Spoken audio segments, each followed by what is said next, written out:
All right. So I'm gonna 3, 2, 1. I guess I can say we're live. Ah, nice. All right. Here we go. All right, Adam. Welcome to the podcast. Yeah. Thank you.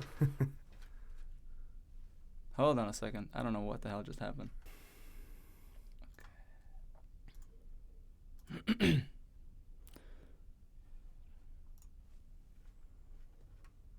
Okay. Now we're live. Cool.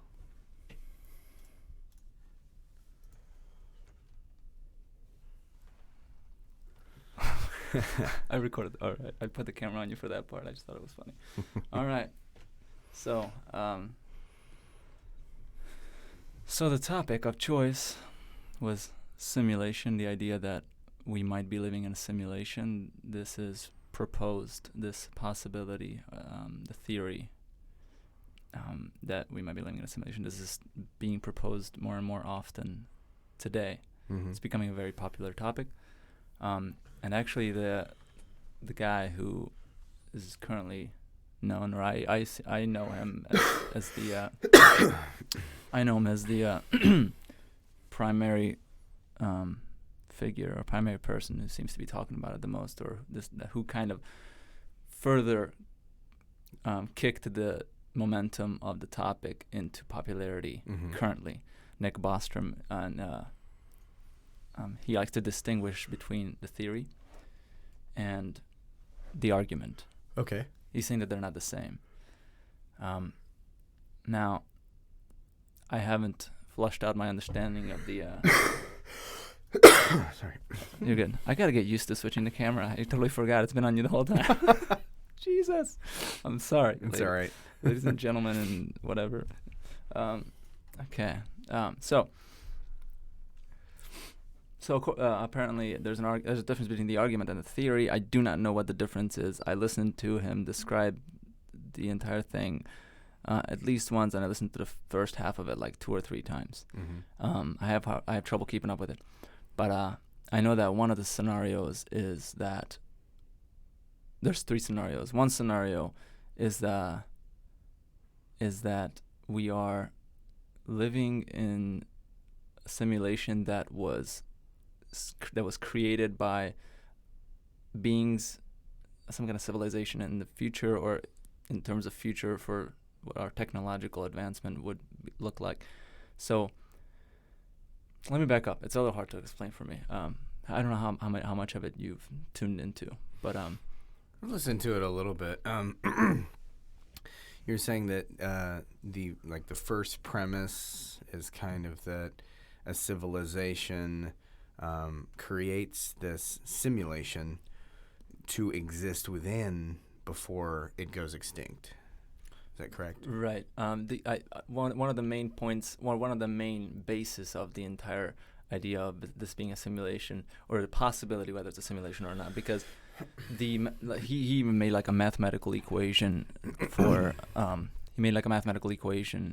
to describe how the simulation possibility or theory or argument would look like, and that equation makes sense.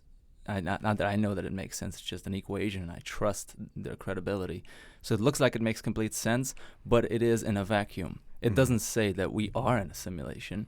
It just says if we were, here's the outline of why, or what 3 scenarios it could be like. So one of the these are the plausible scenarios. It's one of these 3. Yeah, one of those 3. Yeah. So one scenario, if I can reconstruct it vaguely with my memory here, one scenario is that what happens is civilizations tend to increase in technological complexity and advancement, and all civilizations that have this tendency within the noble universe that any universe we can conceive of, a intelligent civilization that creates technology has the tendency to either kill themselves because of their technological advancement and because of their nature.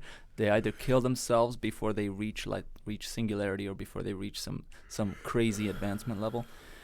And then that would mean, if that is the case, if that is how the universe naturally plays out, that would mean that we are not in a simulation because we are one of those civilizations and we are about to reach a singularity, or we're heading towards it, and we are about to get to that convergence of crazy technological advancement.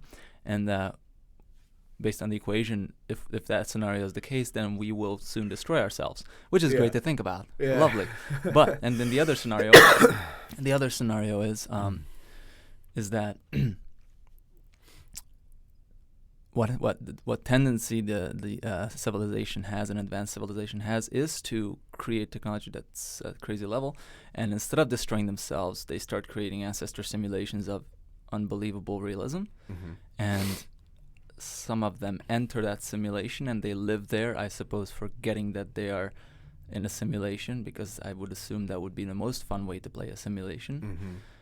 Or so I guess it is thought. I think there's other ways to have fun in a simulation, but perhaps the way, I guess maybe the ways that simulations are done while the participants know that they're in a simulation, I guess that would be what we today have as, video games.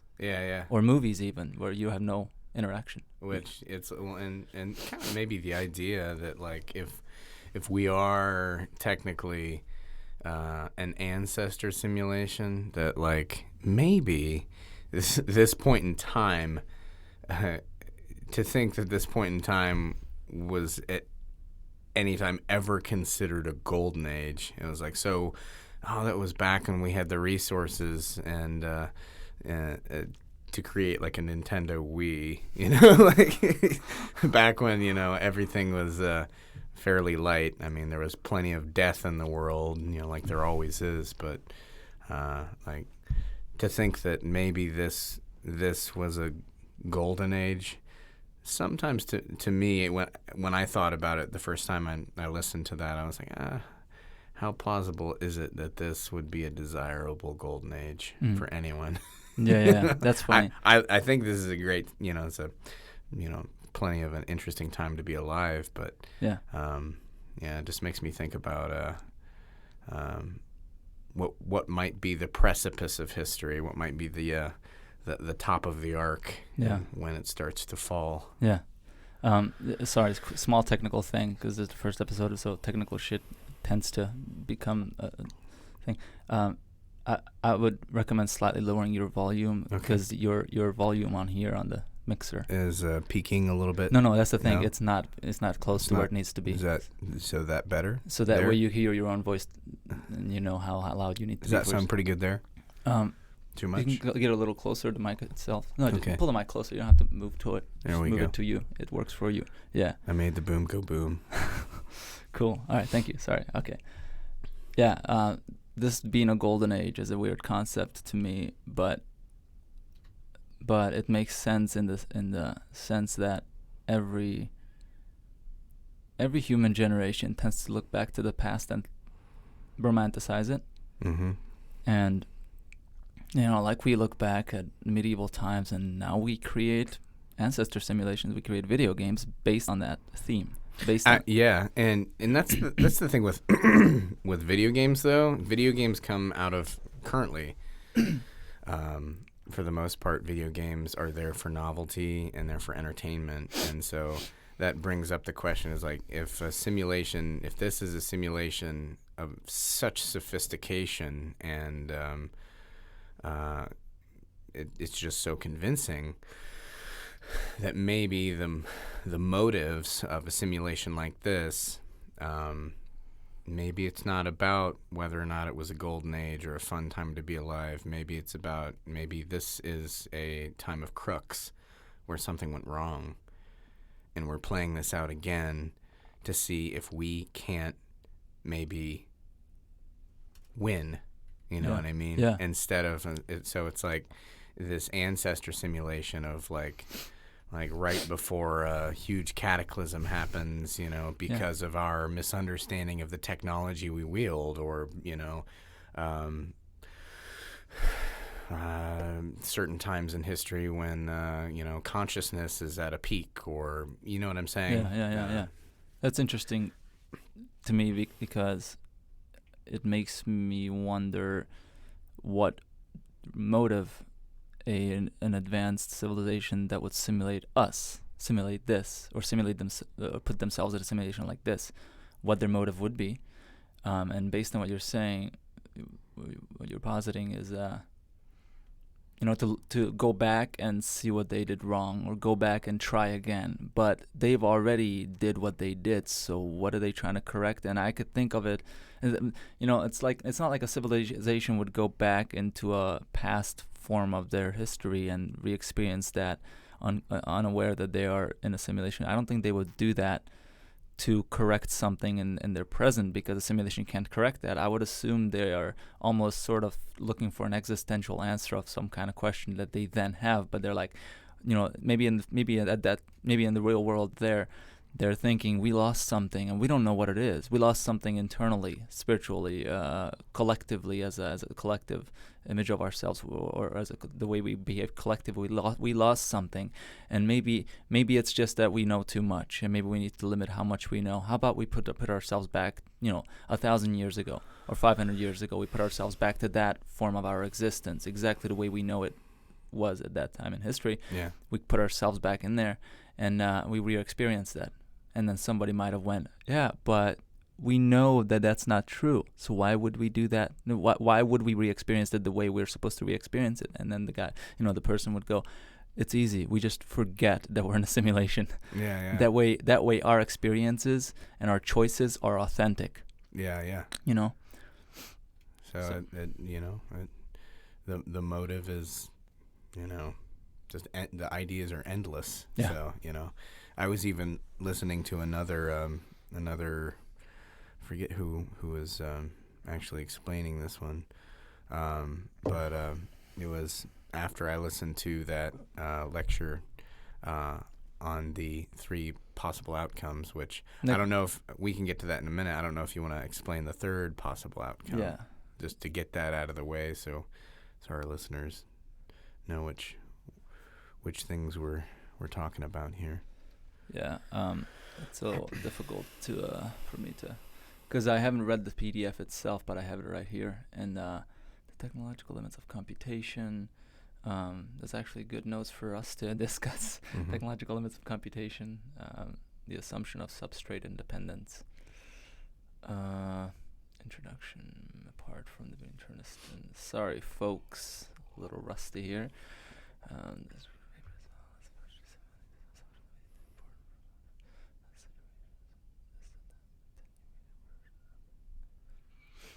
Man, this is not really discussing it the way I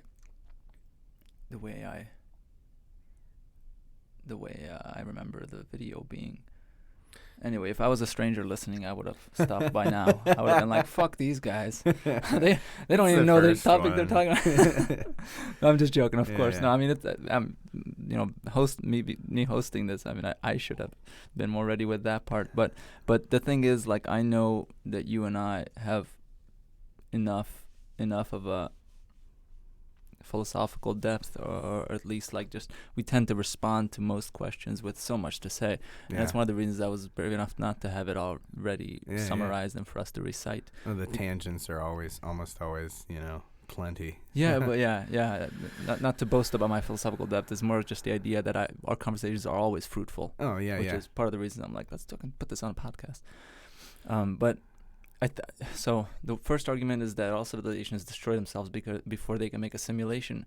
By the way, I don't know if the numbers are proper on this in terms of if that was the 3rd scenario or if that was the first one. But one of the 3 scenarios is that civilizations destroy themselves before they reach a certain technological advancement. I know number 2 was definitely the ancestor program. Will they make like ancestral programs or ancestral simulations? Mm. But number 3. Yeah. Shit. I am blurry on number 3. I just know that he was talking about how there is a possibility that the beings that create the simulation, that created this simulation, that they are real and they are here among us.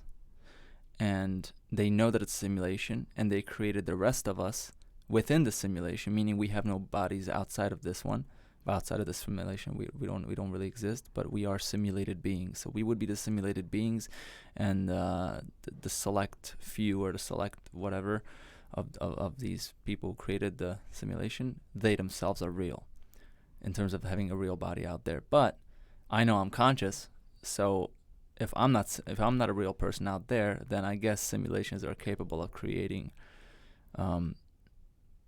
beings that are conscious, which makes me wonder how much of a problem is it that we're in a simulation, which is the existential question, which I wrote notes for, but I don't know if we need to get to that yet, because we're still kind of thinking about the technicalities. And I was really interested to hear him talk about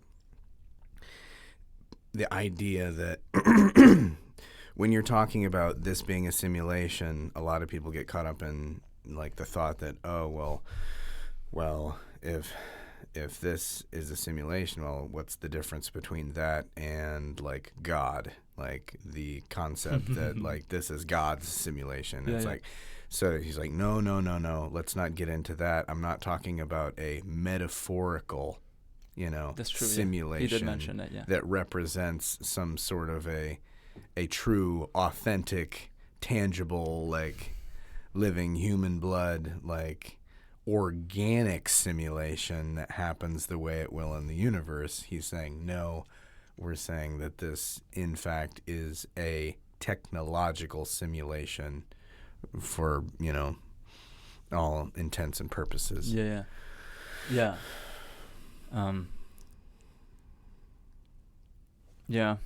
That, I mean, I would be surprised if I mean, I guess it's a logical thing to mention, to have as a disclaimer that is not what we're talking about, but I'm surprised if anybody would think that would be the possibility that it's a metaphor, because then why all the hype? You know what I mean? We have enough metaphors. We can create all kinds of metaphors. It's endless. And it's exciting to me to think that this is an actual simulation and not just we're not just discussing a metaphorical simulation. Yeah. I think when he says that as sort of a, like a disclaimer for the people that are going to ask, like, well, I'm sorry, could you keep it closer? Aren't you just rebranding like an old idea? Yeah. And I don't think it has anything to do with, like that original premise of creation. Like, I don't think we should get caught up in, mixing the two, because this is a more of a question of where do we really exist within our technological realm? Do we exist as architects of upcoming technology where we might then put ourselves into a simulation, or are we inside already? So yeah, I think both are very exciting. Yeah. I tend to get more excited about the possibility of scenarios that are to most people is like kind of a grim, dark idea. Like for people to think we are living inside a simulation, people would be like, that's freaky. I don't want to think about that. But for me, I get excited. It's possible because I'm somewhat of a masochist, but I don't know. I feel like I'm also just kind of bored with current state of things. Maybe it's just that I'm too bored with going to a 9-to-5 job. You know what I mean? And I'm just like, come on, let's fucking spice this shit up a little bit. Yeah. We're in a simulation. All right, I'm down. Let's see what where that goes. And it also tells me that we're going to wake up to something if we die here, which is it's not a metaphor, obviously, but it's a funny. If that would be if this was a simulation, it would be coincidentally close to the way so many people tend to think of the Christian version of our reality, where God created this world, but it's not like fully the truest world. It's not the most real world. It's a test. It is. It's a test.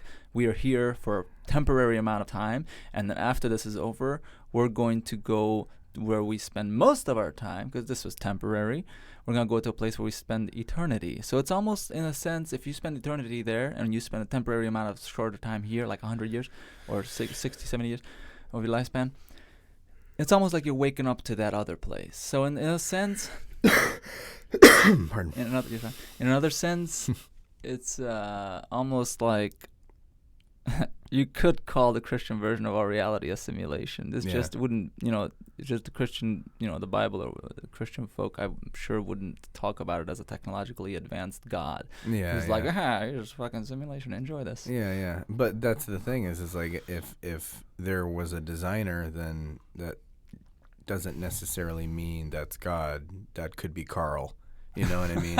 So like, to us, Carl is God. Yeah. But not in the way that like, oh, we need to make Carl a statue, or we need to like burn Carl. Incense to Carl and like, make sure that our relatives are with Carl right before they die. And that was the other thing that I was about to say. That second lecture I was listening to, they were talking about how... This is a second video or a second part of the lecture? No, not second. It's a different video talk altogether. Okay, I see. Different person? Yes. I see. About the idea of human advancement and life extension, about how Google is talking about, by 2050, they'll be basically able to upload the equivalent of your human mind, your consciousness, to an electrical device. By 20 what? By like 2050, something like that. And that doing that also presents another problem. You can upload a mind to basically like an electrical device, but in order to keep that mind from going out of its mind, you have to present a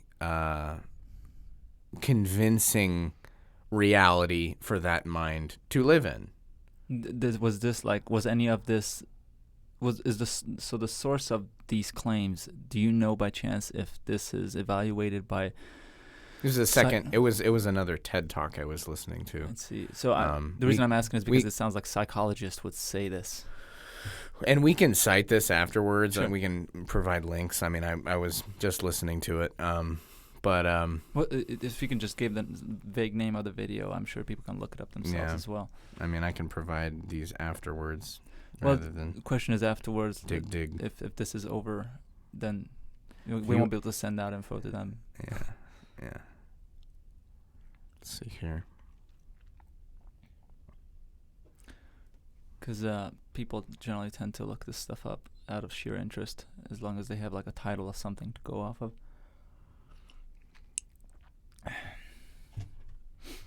And I'll just keep talking. Yeah, I was listening to a talk by George Smoot, Smoot, and then two of them by Nick Bostrom. Ah, I see. So, they're all talk about simulation. Yeah. Mm. And so the idea that if your consciousness were loaded onto something electrical, it would be there for an extended period of time, and this is before that bodies are made available then to then load it back onto. So there's going to be a gap in time where we have the technology to upload the mind onto an electrical device, and the time when we have actual bodies or suits or sleeves, whatever you want to call, ready. So that mind is going to have to spend some time somewhere. It's going to have to spend some time in some kind of a waiting room. And so, like, when you're talking about, you mentioned, like, okay, so, like, here you are in this corporeal vehicle, right? Maybe in air quotes, So maybe, to even think that this could maybe be the waiting room already. So you think like they would take away the awareness of the participant for that time? Well, to think of the idea that like you are a consciousness, you are a duplicated consciousness of someone who's walking around in a real body is kind of depressing. And if everybody knew that, I don't think in a reality situation anything would get done or be any interesting at all. You know, Right. If you know that you're nothing, then what's the point? Right. Yeah. You know. No, that would be crazy. Yeah, that's a good point. Actually, that's a very good point. And so, and then you can even go even a little bit further and say like, okay, so like if this is 100-year waiting room, and you can bring judgment into the model, like, okay, it's like, so here are the rules of this model. We're going to upload your consciousness. It's going to exist here for a certain amount of time. Which that's the other thing that's really interesting, the concept of time. So like what might be 10 actual physical years could be an unfathomable amount of time for a consciousness that is basically wired in, and it doesn't have the physical barriers of like, messages to the brain, and like the actual meat suit we think we're wearing now. So, to think that like, it may take an extra 30 or 40 years to have these like sleeves ready, and, these consciousnesses are in this waiting room, with this plausible like environment to hang out in, how long is it going to take? Is this consciousness going to be in a single body? Is it going to make its way through a lineage of living beings?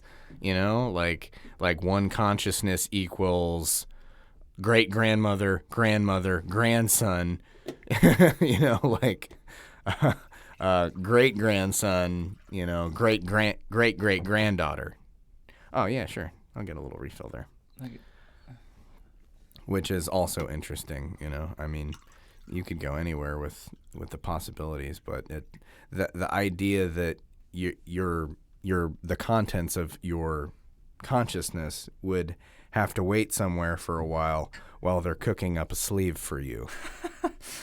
That's crazy to me, because if they are already capable of making you feel like you are spending 100 years somewhere, even though in reality it's like 10 years or 1 year or a week or something, then it's almost as if, in my mind, in the way I view experience and what's valuable about it and what's enjoyable and what's the point of it in any way, the point of existing, I would almost contend that, hey, forget the sleeve, dude. This is fun already. Yeah. I don't need you to upload me into any other body. If I'm only out for like a year, but I'm actually experiencing that as 100 years, maybe I don't need a new body. Maybe after 10 of these experiences, 10 100-year experiences, you put me back into my real body the way I was, and I'll be like, you know what? I think I'm ready to die. I've had enough. I'm done. Yeah. I've had enough experience, man. But there's also the question of how much of this are you going to remember? You know what I mean? That kind of opens up the box of reincarnation. So it's like, all right, if we have a person who is, going to pay the money to have themselves loaded into a sleeve, once we have these sleeves ready, these winter socks ready, when we put them into this, I guess, waiting room, we have the benefit of time on our hands. So what might we do while we have this time on our hands? So you say, the idea of reincarnation, maybe you've got multiple lifetimes over and over and over again, trying to attain some sort of ascension, divine self-improvement, Mm-hmm. right? So you could send this consciousness through however many life cycles, realities that you wanted to try and make it well-rounded. Yeah. So that when we do take this consciousness and we put it into a sleeve, this isn't going to be a person or an identity that feels, congruent with war or things that might harm society later. So what can we do to help this individual consciousness become better once we put it into the sleeve, That's crazy. So You're well, right. so well-rounded Yeah. that we don't have anything to worry about. You know what I Yeah. mean? It's almost like you could think of it as like actually a simulation where you could simulate experiences in whatever way you want. And, Yeah. and that would mean you would literally affect the psyche of the participant. And that could be used for so many things. And actually, if you think about it, you could use that for education. Yeah. Little Timmy, 6 years old, put him into a little, a simulation that lasts 20 years in his mind, but only a week for us. Yeah. After a week, Timmy's gonna come back with some fucking wisdom. Oh no, yeah. Not just how to solve this math problem, but some real deep reflections on the man who came up with the original formula. Yeah, exactly. I mean, little Timmy's gonna come back with a doctorate, with multiple fucking master's degrees and whatever. Because simulation would open it up to that. But I do find that though I'd like to make a prediction with no real credibility in my background because I don't have any degree of the sorts to empower my credibility. But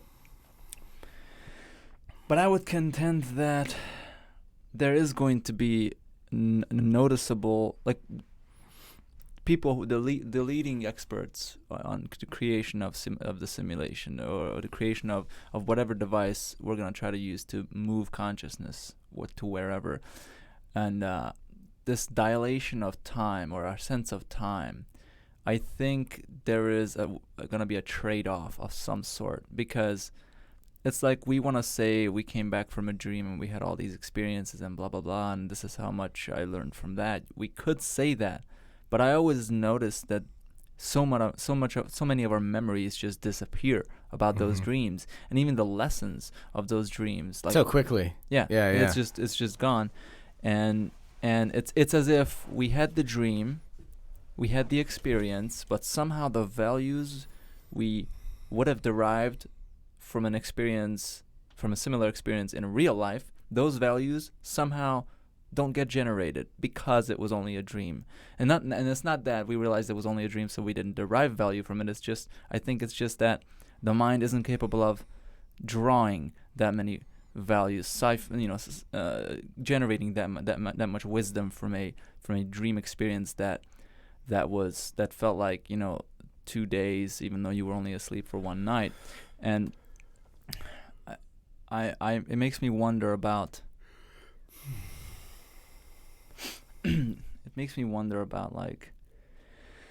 is it really possible to put a week's worth of experience into an hour for any simulation? Because you are essentially interacting with the brain, and that brain is locked into our time here. Mm-hmm. So it doesn't matter what you do to that brain; it just can't handle 50 electrical signals in a second. I have no idea how fast the brain works, and I have no idea.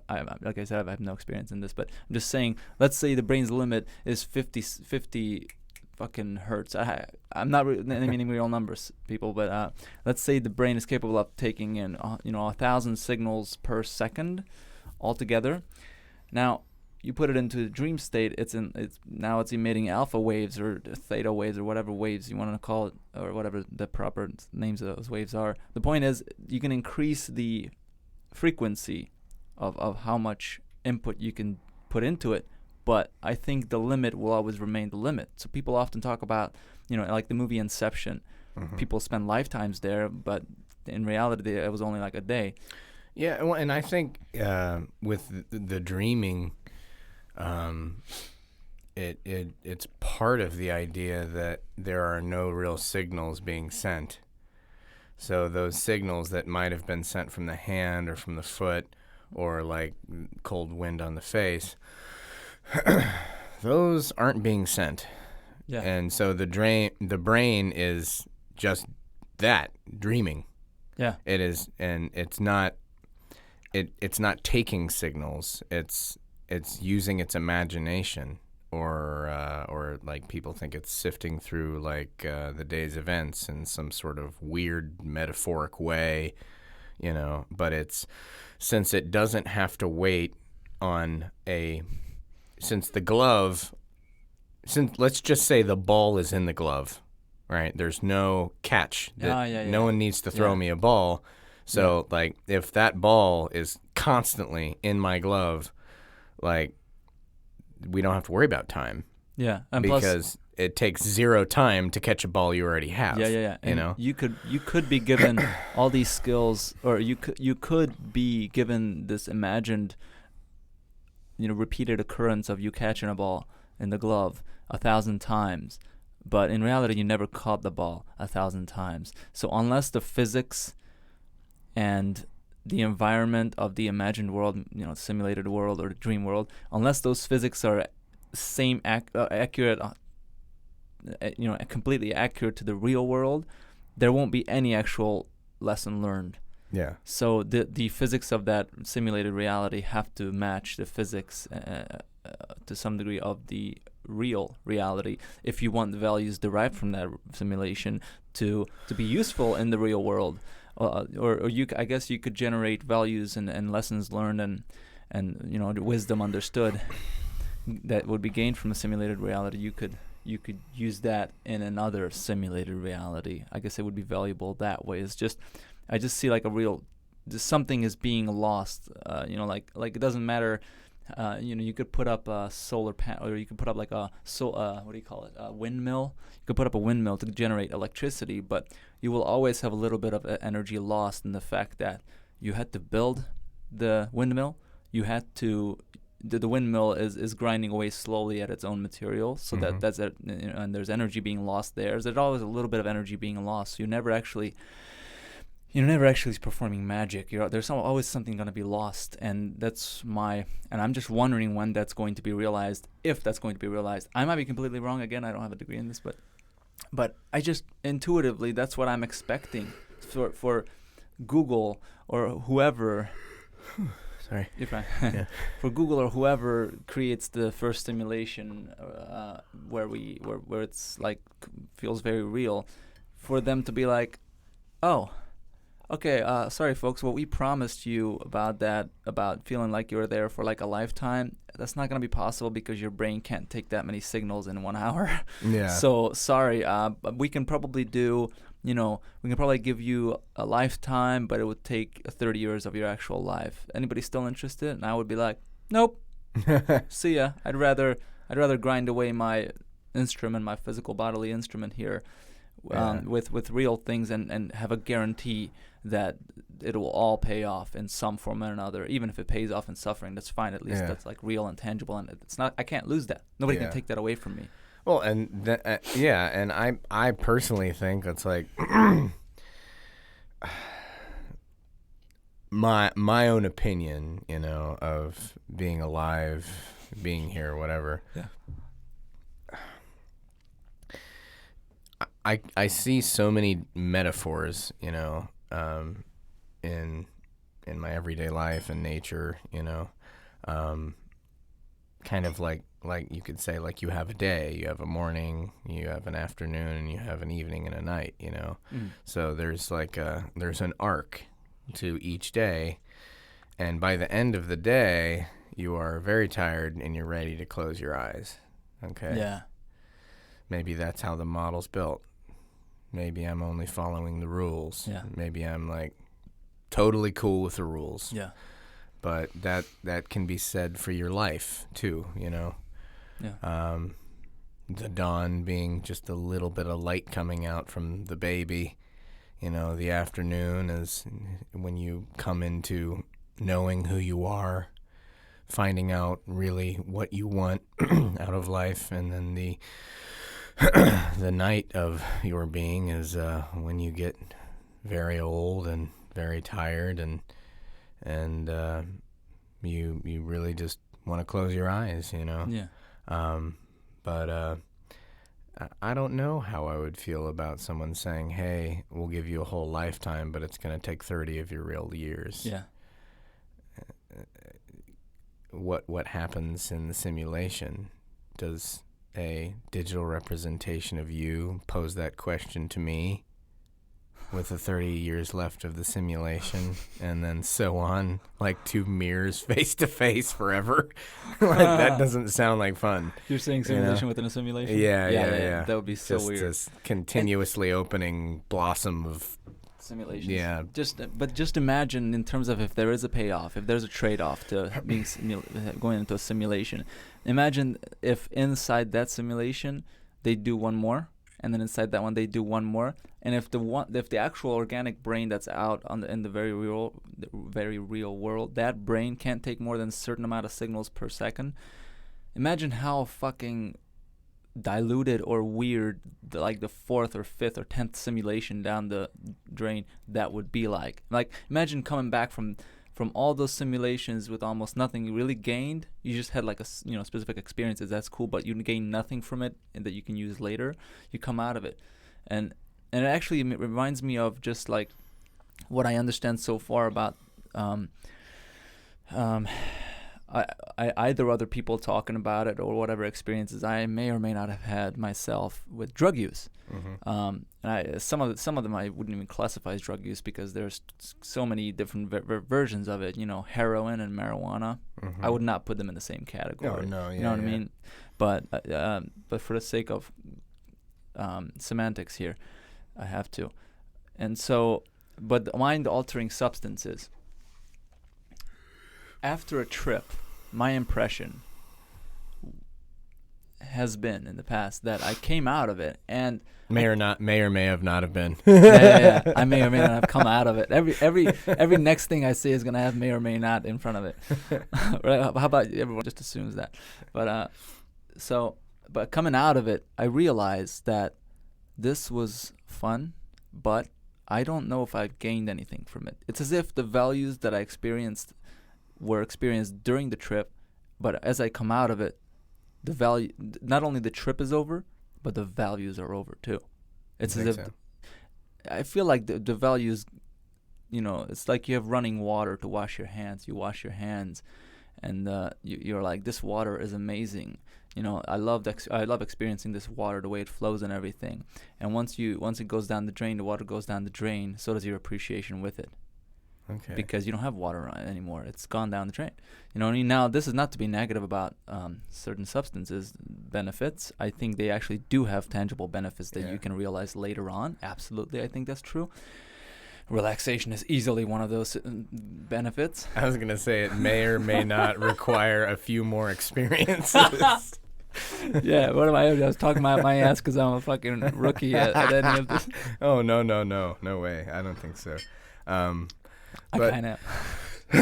But I think there's a certain amount of wisdom you can take away from them. I see it like we've talked several times about consciousness and how people who seem to have people who are close to having mastered consciousness. Like Shaolin monks and Zen monks meditating their ass off. Or like Ram Dass talks about, his guru Babaji.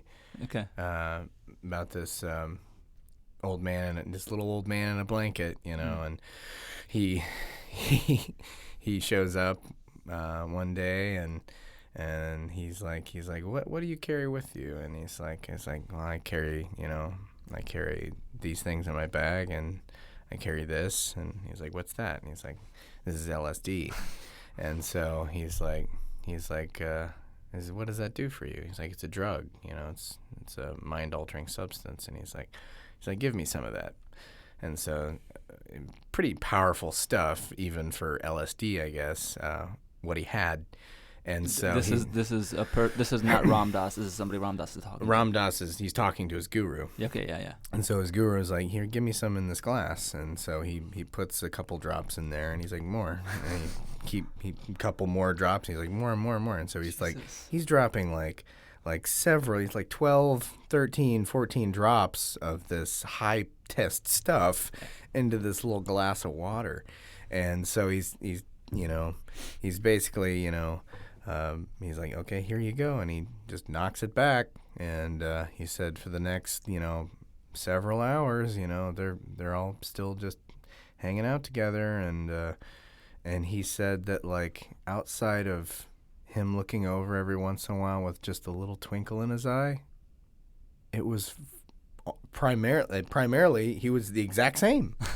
Like he was already there. Yeah. He was already doing the thing. Yeah. And so it kind of makes me wonder if these mind-altering substances aren't just a kind of a vacation, a type of momentary softening of reality. I don't know if softening is like a good word. I've always experienced whatever I've experienced, if I have experienced, I've always experienced it as an enhancement of the reality itself. Yeah. Like with any of these substances, my experience was that it became everything became more vivid. Yeah, more real, actually. It takes everything and it accentuates whatever you're putting your mind towards. Yeah. Right. And sometimes to such a degree that it's you can get lost in like a record collection. Just lose your mind, and you're just like looking at everything, and it's like almost all observation. You don't even talk. Yeah. But yeah, just kind of the idea that that state of consciousness may be regular for certain people who've put in the work. Put in the work. Yeah. That's a really interesting way to describe it, because oftentimes the stuff that I have tried a long time ago, or may have tried, who knows, maybe I'm making this shit up for the podcast and entertainment, I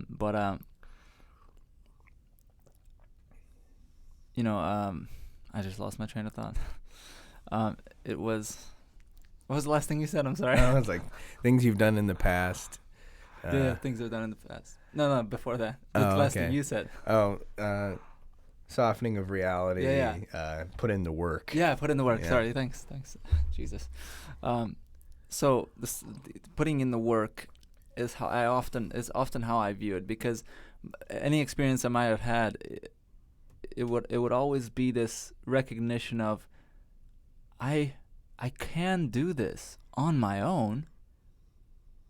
It's just that either I've been lazy or I've just been taken away from having time to do this, or like this is such a natural place to venture into. It's almost like we as a society give each other only specific options of experience, and we lock off the rest as if we know what the fuck we're talking about. Like you can go into this city, you can ride a bus, or you can eat cheesecake, or you can watch a show, or you can maybe date somebody and have sex with that somebody or somebody's. And you can do all those things. Go right ahead. We value that. We think, we often clap for that on reality TVs. If you're gonna have sex with somebody, great. I'm so glad you're having sex with somebody who I don't know. I never met you. I don't know why I'm clapping. You know what I mean? But we have that. We have all those options to do that.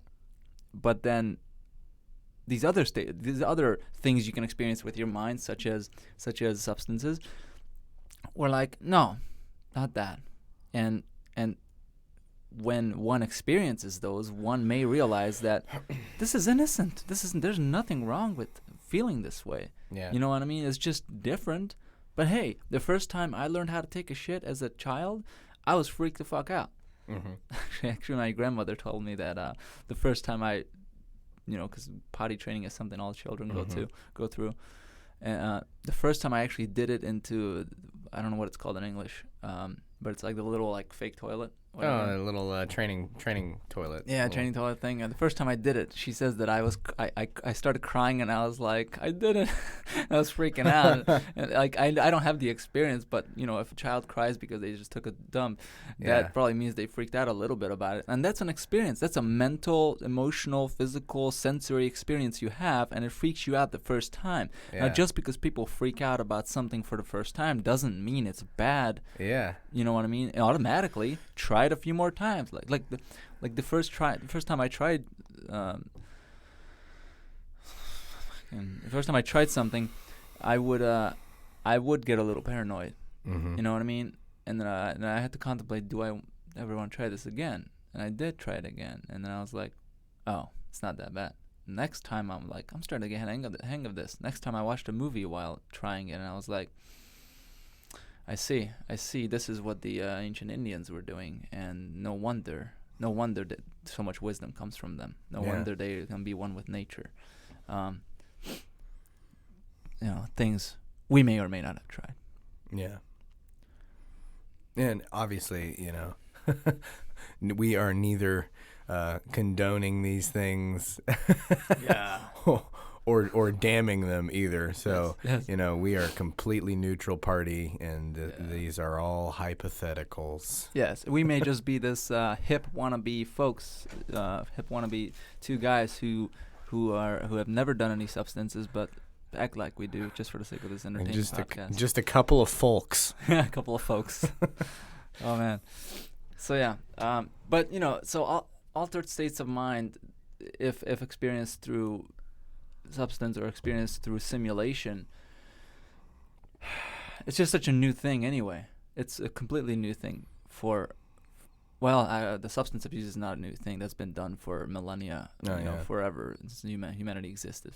I'm sure when we used to be apes, I'm sure we picked stuff off of the ground and we tried it and they were like, this is crazy. this feels great. And then he's dead. It's like, you picked up that orange flower. You better stay away from that thing. Yeah. And for a short moment, the ape was like, this is fucking crazy. I don't want to die. And then they die and it's like, whatever. It's like, and so many different, not so many grunts or squawks, he says to the rest of them, I understand everything, and then drops dead. And then everyone else is left to wonder, what did he understand? We got to wake him up. We got to ask maybe him. If I just take a little bit, Yeah. Oh, jeez. But there's other things. So thus far, and I mean, I don't think anyone's, I think there will be more people tuning into this episode after it's aired live. Rather than now, but in case anyone's tuning in now or has tuned in a few minutes ago, we're talking about simulation and its physical implications about our reality or about our consciousness, and then what's the point of even doing simulations, and is it possible? Anyway, that's what we're talking about. That's what we started off with, and thus far, I feel like we mentioned and covered some of, if not most of, that we know of, the elements that are mentioned by most experts, I suppose. I mean, I didn't cover them, thoroughly because I don't know exactly what the experts say, but we've covered the topic itself in that manner. What I would like to open it up to now is for us to cover it in our very own personal way, because I've had very personal thoughts about it, what it means, especially existentially, emotionally, about what it means when it comes to meaning. I have very specific thoughts on that myself, and I don't have to read up anything for me to reference that, because that's me thinking that. So luckily I can be more of an expert on my own thoughts. And I'm wondering, I know you've obviously distilled some of your own thoughts about it, your personal thoughts, but if you have any more, I'd like to hear them, and I have plenty to go. Yeah. Well, something that interests me is I remember watching an episode of Black Mirror, and this is also related to the kind of transplanting or copying a consciousness from someone's mind onto one of these, whatever it is, Easter egg, right? So you basically, when you're doing this, the big question is, are you transplanting this consciousness into the thing?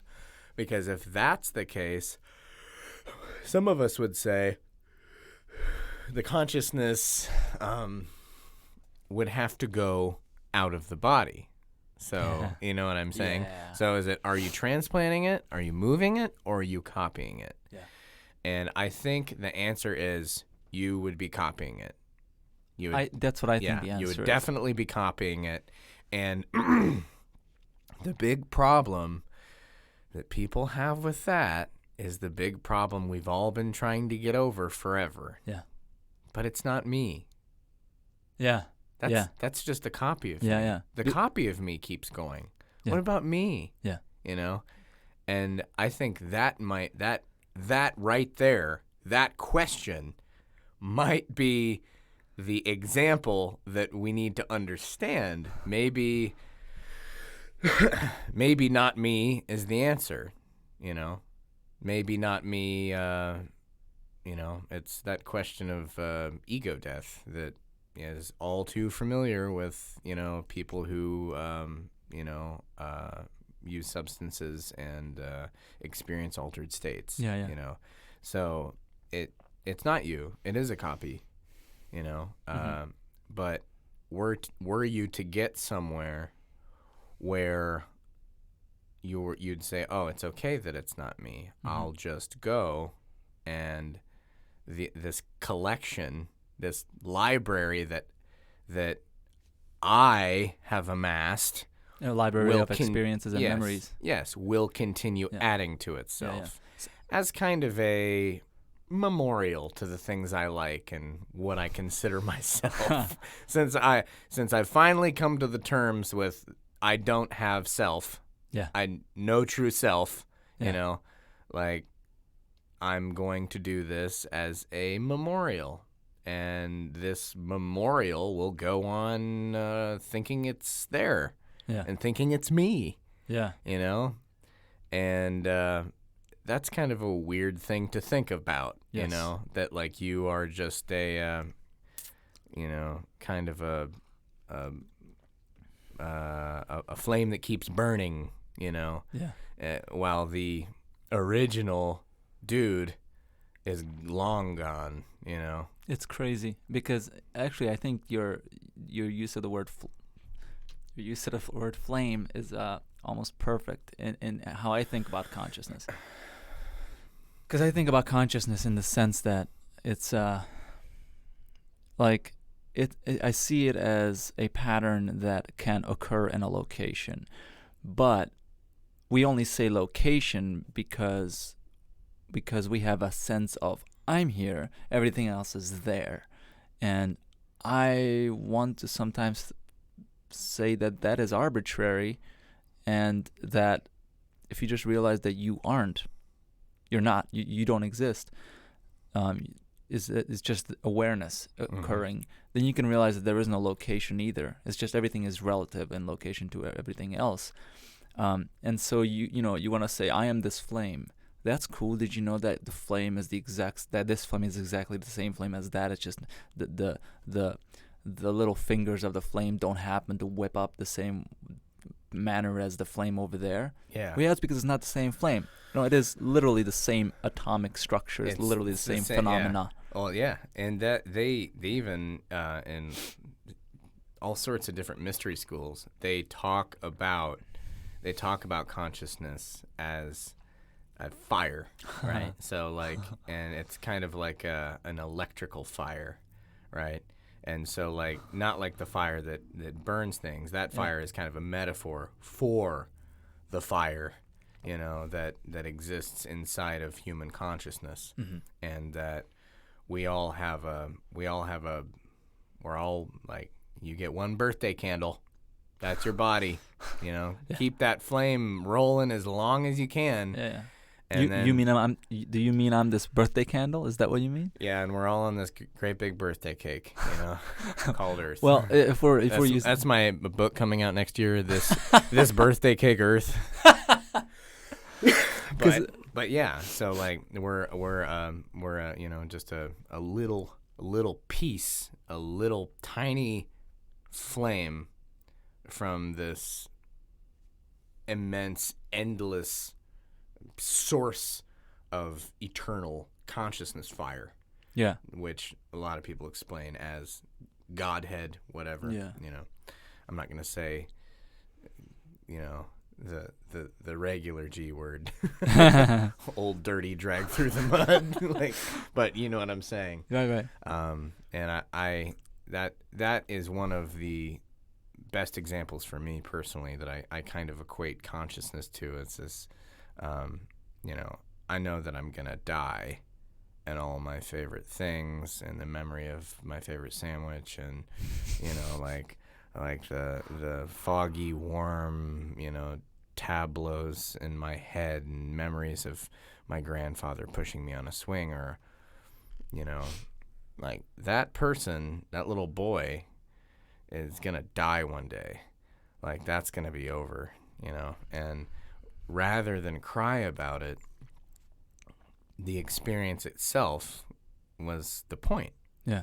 You well, know? I like to contend, or maybe just ask is a better word. I'd like to ask, how does it feel that little boy is probably already dead in a sense? I mean, you are not that little boy anymore. No. That little boy is gone. No, not even materially. Like the generation of my cells. I mean, there's probably nothing left of him. Yeah. I mean, materially, not at all. You're not all that little boy, if not maybe some of the bone parts. But in terms of your consciousness, the way you experience things, I mean, really, that little boy doesn't exist in any other form except a memory. Yeah. Yeah. So you have, and not just you, obviously, everybody.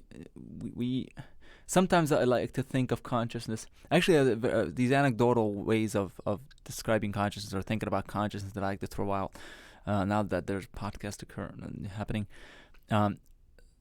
So the way I like to think about consciousness, and the way I like to remind myself of how I think about consciousness, because initially I'm like, yes, I'm here, I'm conscious, it's me. It's the self, but I have to remind myself of some of the things I've realized just by pondering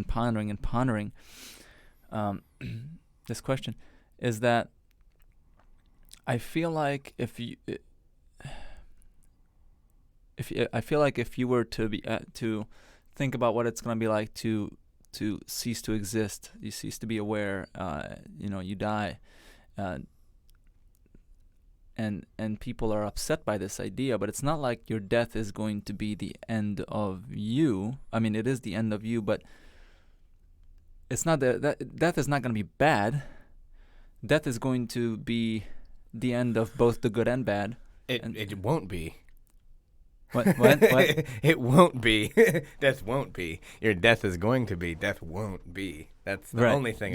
That's what death is. Death is the. If anything, it won't be. That's You won't be. Death is that you won't be, and why would you be upset about that then? You are upset about it now because you're told by your limbic system to be upset about it. But I like to think about it this way. You're hardwired to be, and to be for as long as you possibly can be. Yeah. I just think it's it feels fun to okay, I have a hard time finding the entry point to where I can take the audience / you with me on it and find the same fascination that I find with this notion, but I'll just try to just say it. So I think your identity is as real as what it feels like to you to be Tom Cruise. And I would like to ask, how does it feel that you're not Tom Cruise? Are you upset that you are not Tom Cruise? You're not upset. You don't give a shit because that is like that. So that's what it feels like to be dead. To be dead is like to not to be like, okay. If you want to, I feel like if I'm trying to explain what it feels like to be dead, because you're not experiencing anything, it feels like the way it feels for you right now to be Tom Cruise, which it doesn't feel like anything because you're not him, and you're not upset that you're not him. Yeah. So that's what I feel like it's gonna feel like for you to be dead, that you will not be upset because you realize you weren't Adam. You know what I mean? And I wasn't me either. I just it's just awareness occurred here. God, I mean, words are not built for this, by the way. Oh, no. This podcast is like the worst way to talk about consciousness because all we have is words, and words are not the way to talk about consciousness. Yeah. You can experience it. This is weird. We're never going to get to the end of the conversation, obviously. Well, no, it's like it's the idea, like let's say you're in a lamp store, right? So you're in a lamp store, you've got all these different lamps. Some of them are old antiques, some of them are brand new. They're different, like parts of the shop, right? Some of these lamps have big fans on them, and they're like all segregated into different parts of the store. But at the end of the day, you realize that when I leave the lamp shop, I turn off the lights and all the lamps go dark. They look very different. They come from different points in time. They were designed by different people. Some of them have marks, scuffs, dust, kind of like a suitcase that finds its way around the world. It's got stickers, it's got details, it's got memories, it's got character, you know what I mean? But at the end of the day, all the lamps run on the same electricity, And sometimes lamps break. Yeah. Sometimes lamps, that's just it. That lamp, something happened in, the electrical components inside, and it's fried. And so we throw it away, and not only do we never use it again, it's just not important anymore. Yeah. It's just refuse. Yeah. So that in that way, human beings are kind of like lamps, Yeah. Yeah. We are all lamps, my love. That's like the perfect spot to insert that hilarious moth meme. I'm ashamed not to know about it. I'm not a good podcast host right now. I have no idea what you're talking about. Prepare for a treat. So, okay, I actually do have a few things written down for how I think about consciousness and simulation. So, I need to remember to keep my face up to this mic. Okay, yeah. I did want to mention a few things. So my theories of my amateur-ass non-degree having theories about simulation, whether we're in a simulation or not, and if we are, then what would the outside world look like? That's one of the things that fascinates me the most, because people like to ponder, are we in a simulation? Well, what if we are? It's like after we get past freaking the fuck out about it, I think it's fun to ponder what that implies. And I think it implies possibly infinite amount of things, because we just don't know. And the fact that we don't know means it could be the scenario could be anything. And so the scenarios that I think are possible, and I don't mean possible like I believe any of these scenarios. I just mean that in this way I can imagine this being a simulation, because in such and such a manner as I'm about to describe, it would make sense that beings would want to simulate themselves. And so, for example, they say that, or I would say that in every simulation that we humans create, because we have a tendency to simulate ourselves and simulate our experiences, I should say. That's one of the biggest things, by the way, that makes me think that we might be in a simulation, because we genuinely, inherently, seemingly, genetically have a tendency to simulate our experiences. And we have had this tendency from the longest times ago that we can imagine, assuming those times existed, and that wasn't just an inserted memory or for instance, telling a story. Only you're doing it through words, but you're basically simulating the experience of the listener. You're simulating these experiences by referencing in their mind things they've experienced physically. Like, then the warrior went up to the dragon, and the dragon blew fire all over around it, but because it had a shield, put the shield up and the fire enveloped him, but not his skin, and he slayed the dragon. Like I just described fire, and you probably saw it in your mind, and saw the shield in your mind and all this. And I just simulated a very brief experience for you. And we've been doing that forever ago. Mm-hmm. And so the fact that we've been doing it, and we're doing it even more and more vividly now. We got Grand Theft Auto, where it looks like our world with some noticeable errors in visual reality and other realisms. But if you think about it, all these simulated realities that we have are simpler version of our reality. and they're simplified versions. Like in Grand Theft Auto, you can't like you can punch somebody, and that's about, or you can not punch somebody. In our world, you can punch somebody, or you can tap somebody's shoulder playfully, or you can just flick them, or you can just pet them. You can't do any of those things in Grand Theft Auto. So that's the subtlety difference between our world, our real world, and the simulated world that is Grand Theft Auto. Well, and the lack of, I guess I would say in Grand Theft Auto, you have kind of a lack of consequences. You know what I mean? Right. Like the police are after you, but who cares? It's like you don't see you don't see stars in our world. Yeah. You just fucking get caught or wait to get caught. The thing about Grand Theft Auto that I always thought was really like kind of like insidious is like the idea that it's like the possible things you can do are that of a total criminal. You know what I mean? It's like you're like you get out of your car, because it's out of gas, and you rip some lady out of her Corvette, and you punch her in the teeth, and it's like, geez, it's like it's made possible that these things are happening. You know what I mean? Right. So you're kind only of this direction. Yeah. You're provided this like you can't start the Grand Theft Auto game and start a small coffee shop and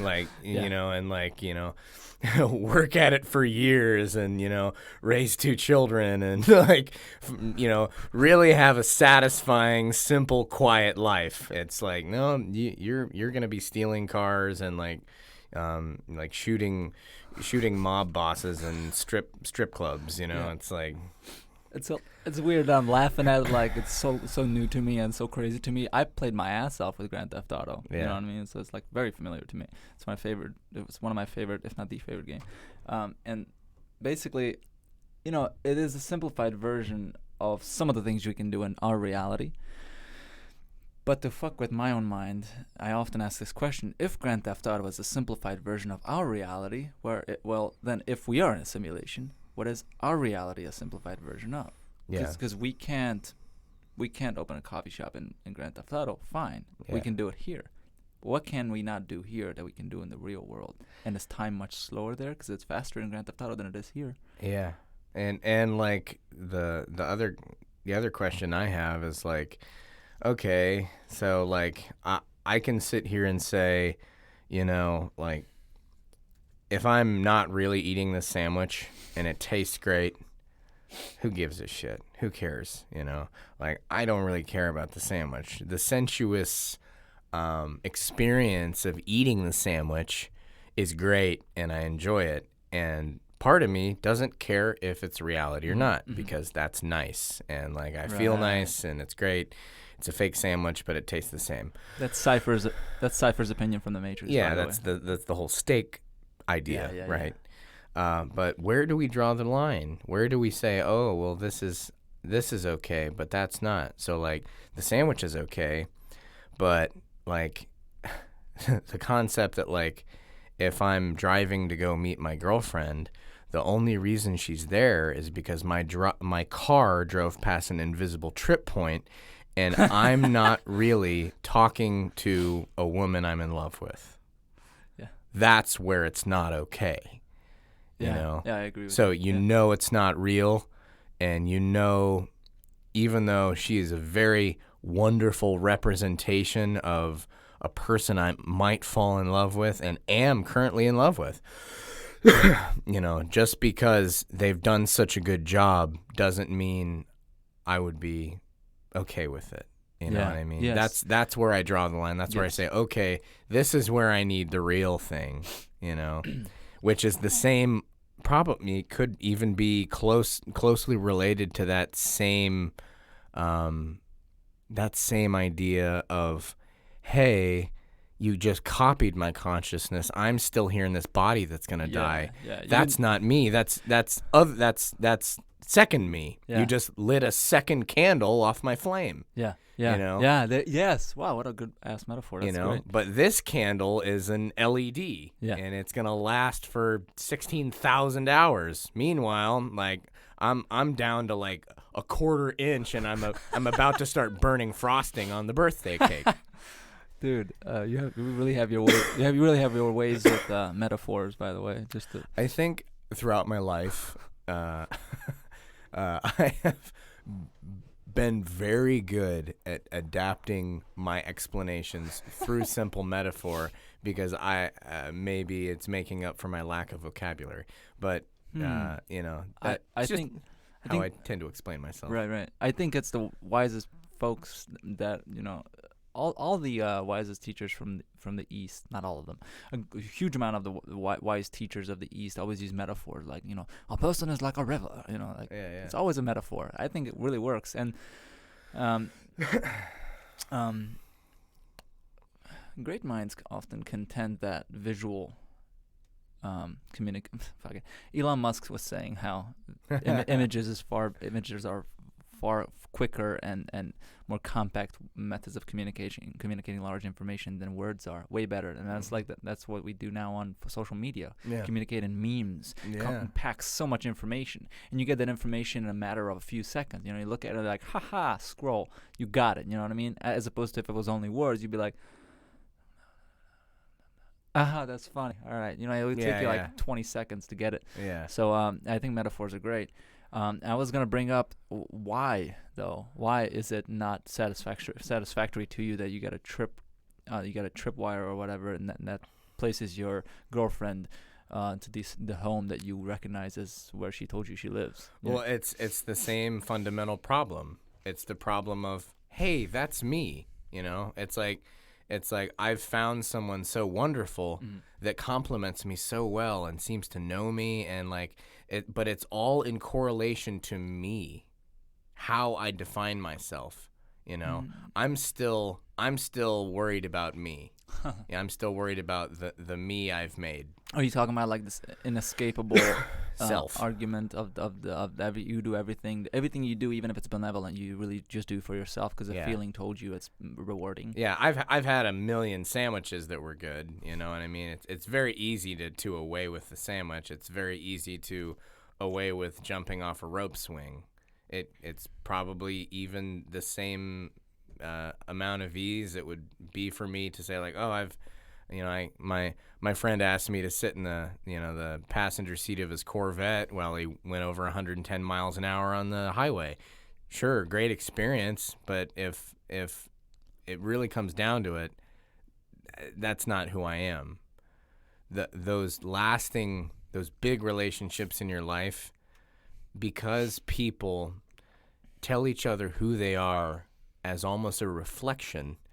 You are you, and all the people around me, and I and all the people around them are mirrors for one another. Yeah. We learn who we are through other things.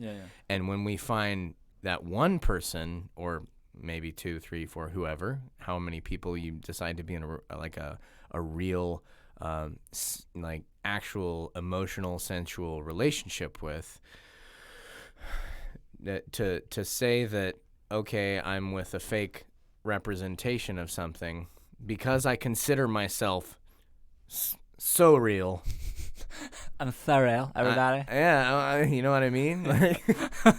I consider myself so real that I deserve more than a simulation, even if that simulation is just as convincing as me telling me who I am.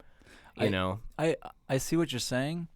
I think that would definitely be the case for some people, but I think for a genuine person like you, I don't think that it's necessarily that conscious or even subconscious of a thing where you're like, you consider yourself so real that you deserve somebody real.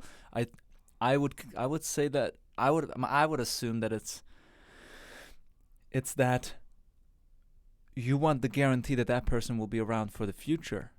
You know what I mean? You want this long-term guarantee. That's why you want them to be real. Because if they're only there when you drive over the tripwire, then you're afraid that this person that you have this relationship with that you take so seriously is only being generated. It's only being generated momentarily. Yeah, she's not at home like brushing her hair or like picking her nose or whatever. Like I want to be somewhere, and then actually happening, that person, waiting in line at McDonald's. You know what I mean? Yeah. Like, that's what I need to happen in my universe. Like,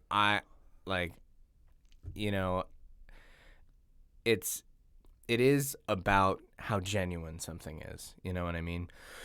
And the way I put it is like, if all the people in my experience are simulations, then I would say this: I don't want to be real. What do you mean you don't want to be conscious? Well, I already think I'm conscious, Right. but if I'm an observer that's been dropped into this, it's almost the same as saying ego is dead, or trying to kill your ego. It's like if these aren't real people, which a lot of people argue, what's real people? If those people are just simulations, then I only want to be part of the simulation. You know, it's like I don't want to be the single lonesome entity in this simulation that is just basically being appeased and tricked. I see what you're saying. You So know? you're saying you want to be lower to whatever level they are at in terms of realism. That way, their lack of realism doesn't crash and do nothing compared to your realism. Yeah. If that's even understandable how I worded that. Yeah, But yeah. It's the kind of idea, behind the Truman Show. Like, if this simulation is just like a generated person that is like designed to love me and perfectly complement who I am, then like I would just as soon be part of it in the way it is part of itself. You know what I'm saying? I think I kind of do. You they can't complement you perfectly if you're more real than they are. Yeah, can't. Yeah, Yeah. That's interesting. It's trying. That's interesting. I think I agree with you. I don't want to be the only real person in this. I switched the fucking camera to myself. Sorry.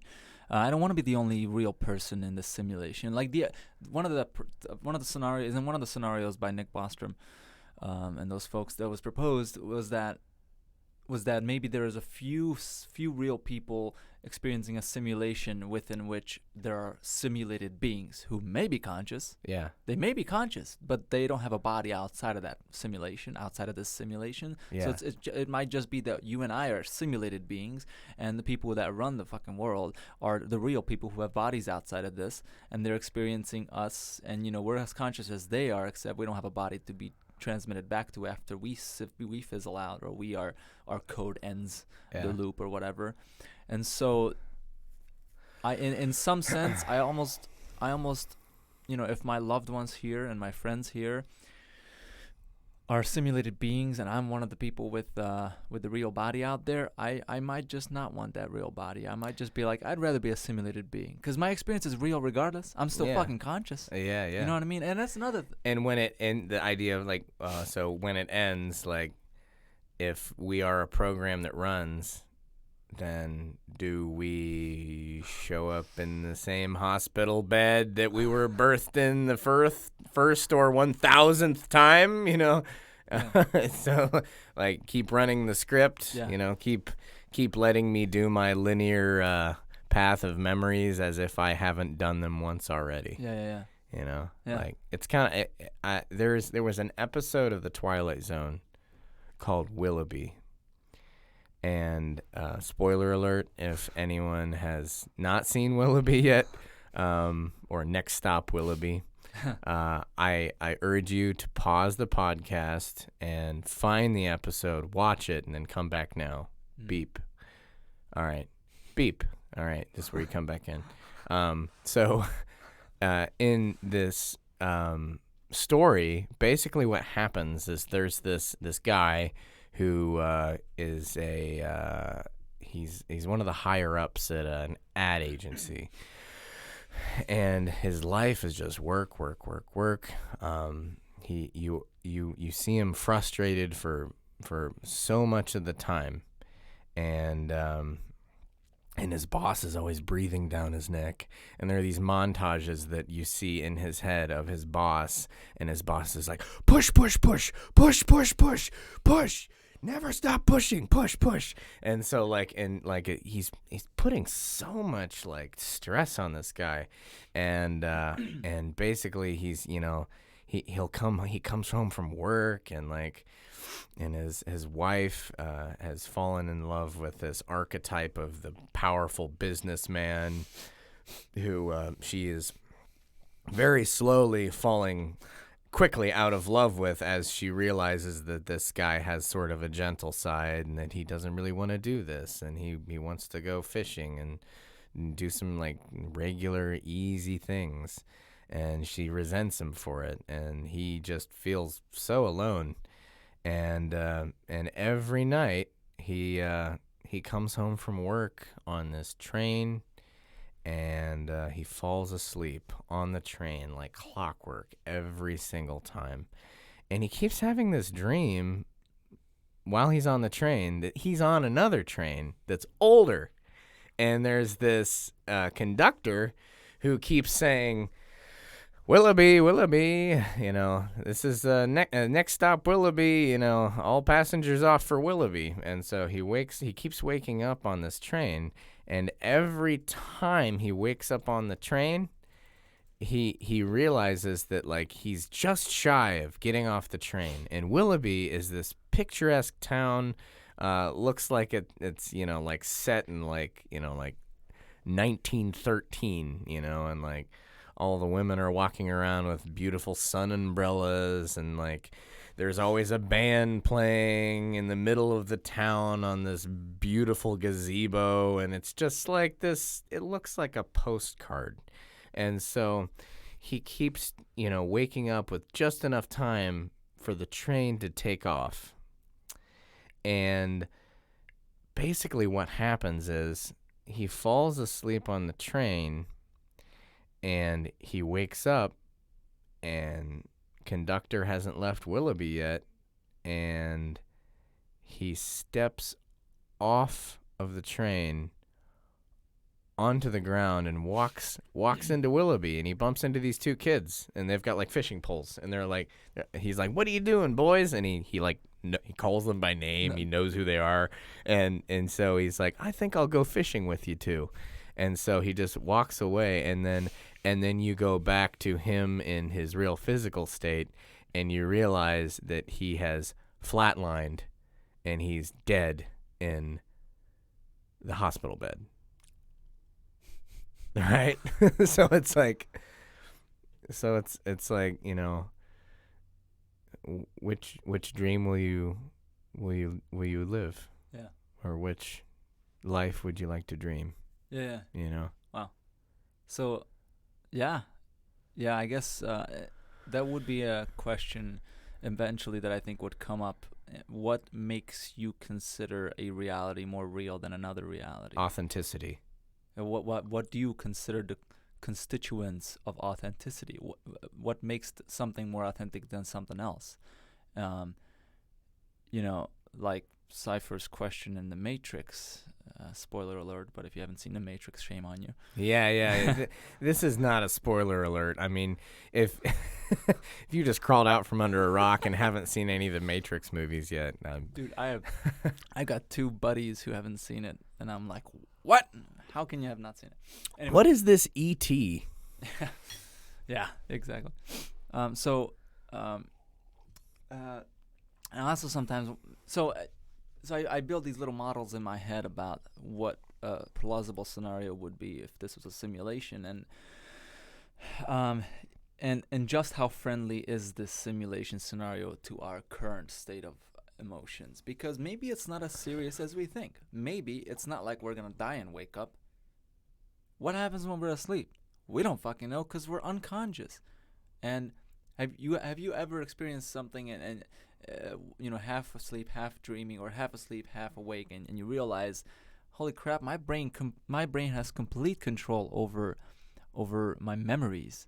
And so you realize that that all that needs to happen is for your brain to have something that withholds memories from it or gives it memories back.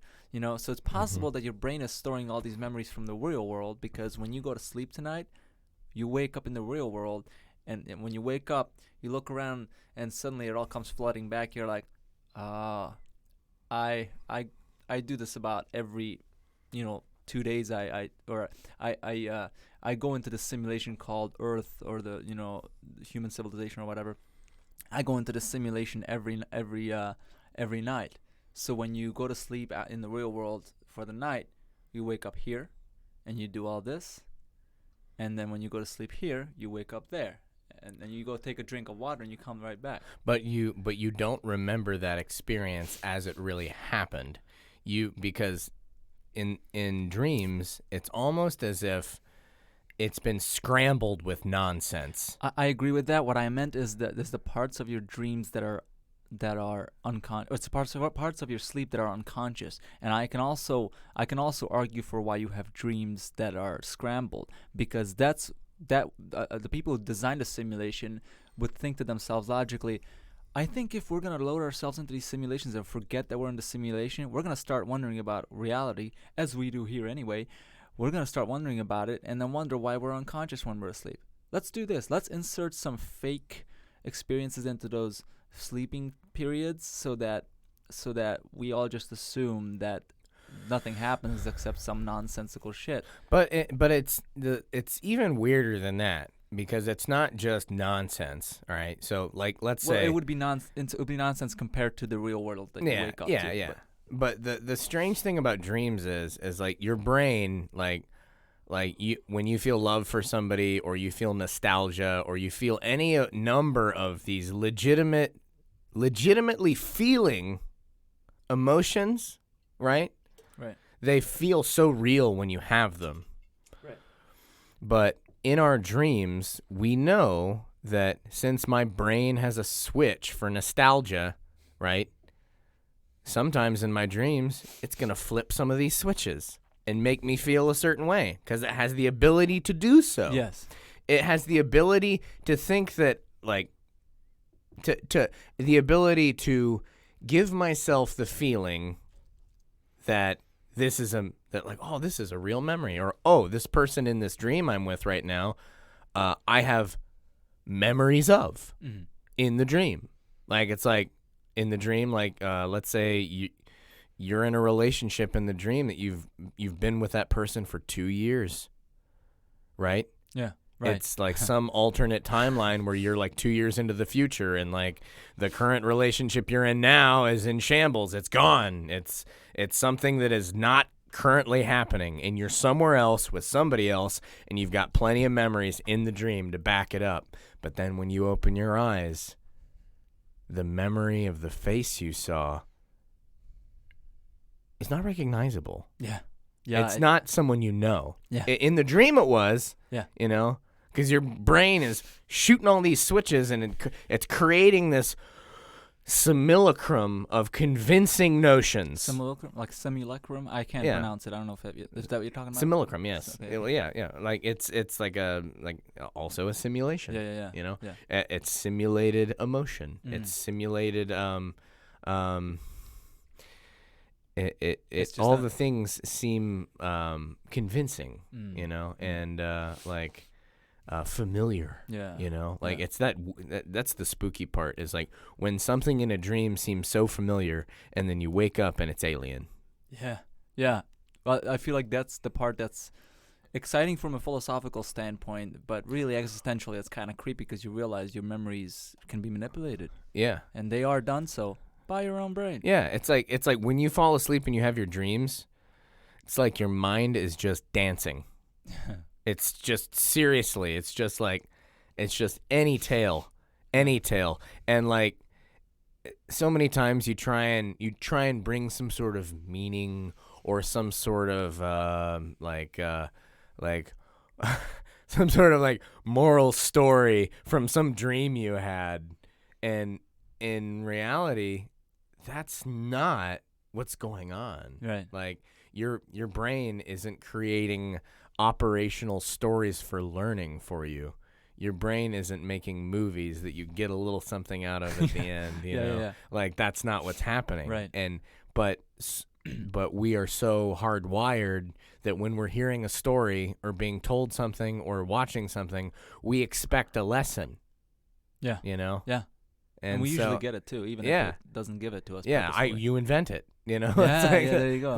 Like I don't care if they meant to say something, but by God, I am going to project some meaning onto this, and then I'm going to tell everybody, like, oh wow, that is nice, you know. Yeah. So it's what a weird, chaotic dance it is. Yeah. You know, it's so weird. So strange. I just watched Ghost Dog last night. Have you ever seen Ghost Dog? Wait. That's Forrest Whitaker. It was Okay. Jim Jarmusch film. Yeah, old Jim Jarmusch movie. Yeah, Yeah. I was like, I'm trying to remember. Yeah. If I have seen it, it's been a long time. Yeah. He just behaves basically like a samurai. He goes by the code of the samurai, and except that it's modern times. You know what I mean? And there's this dog that shows up, I believe, twice in the movie. This dog does nothing. It just stares at him. The first time it shows up is when he's eating ice cream, and he's staring at the dog, and then eventually he just throws the ice cream away.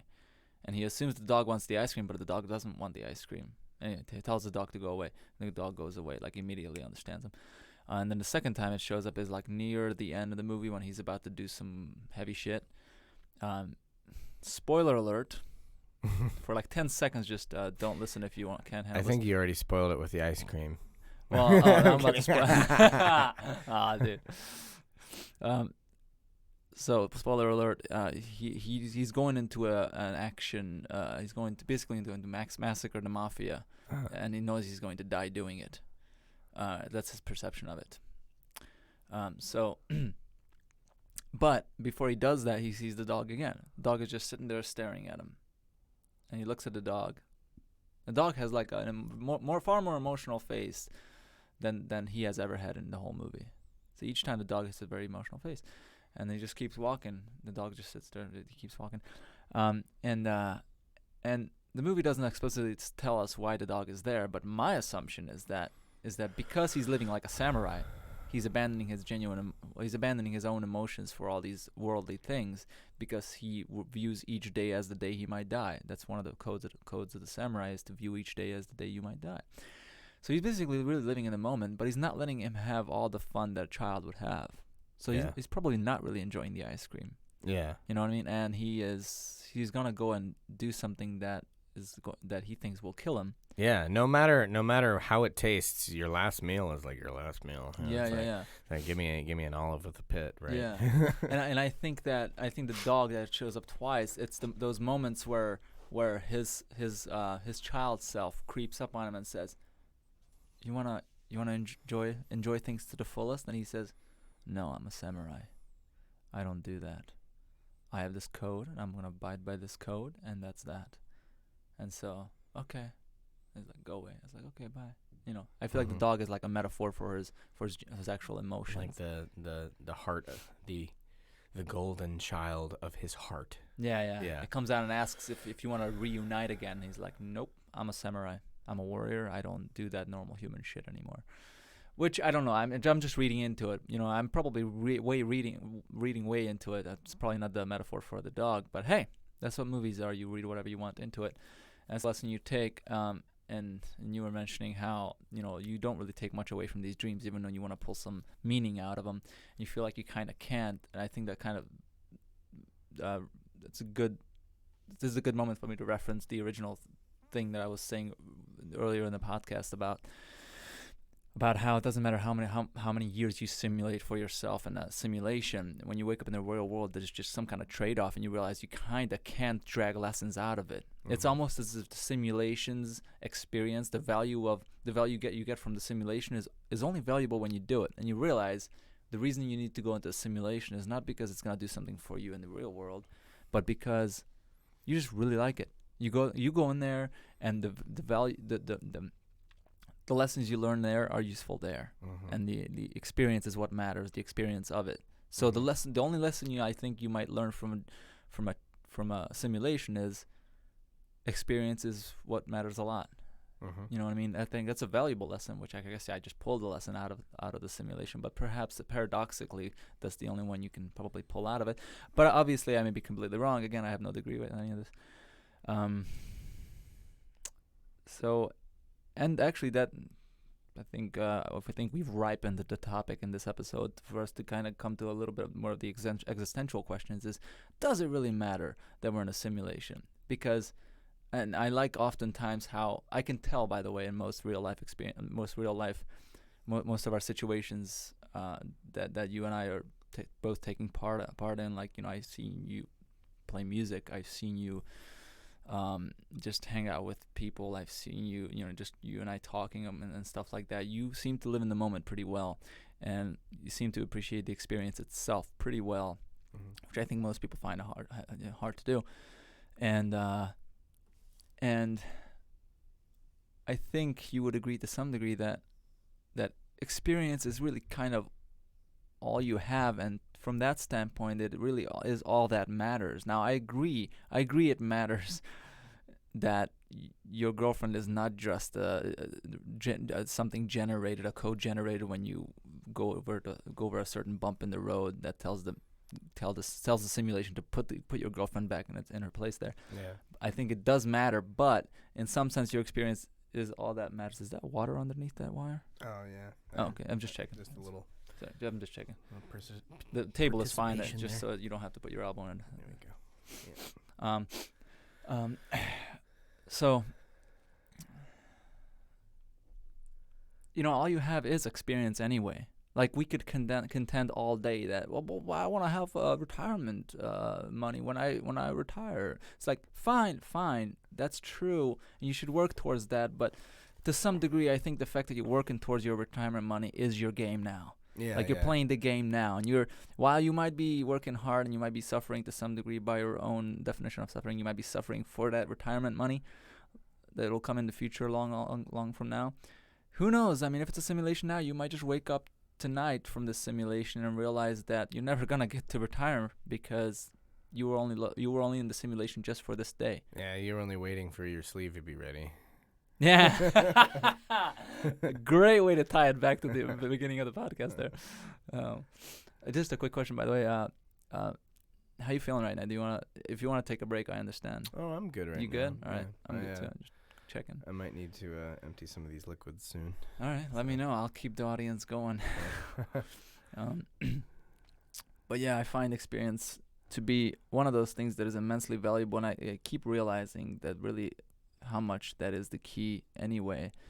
But it's a weird phenomena each time when I realize that experience is all that matters, because you can only appreciate that realization for so long until you realize I can't really experience things very genuinely if I don't take seriously the future, because I won't have anything to work towards. Thus, the seriousness of this game that I play, of going to work for some kind of reward, the reward itself becomes less meaningful, and all I want to do is live in the moment, which means just sit here. That's kind of all I want to do. But it's a balancing act. Yeah. You know what I mean? It's like there's a certain amount of living in the moment that you can allow yourself to do. You know what I mean? I mean, don't. It's like saving every single cent that you earn for a rainy day or for when you're old, right? If you do that, you won't enjoy anything now. For the most part, like you'll probably divide yourself socially from the rest of us because you don't want to spend any money and you're worried about the future completely. But then you get to old age when your body is all used up and, your faculties are failing you and you've got all the money, but what's it for? Yeah. What's it for now? Yeah. What are you going to go rock climbing? Yeah. How many Ferraris can you put your ass into? Yeah. And like by that time, like most of your acquaintances and friends and maybe even, your relationships have gone by the wayside because, people need some interaction and like there needs to be some sort of financial lubrication with the experiences you afford yourself in the present. Yeah.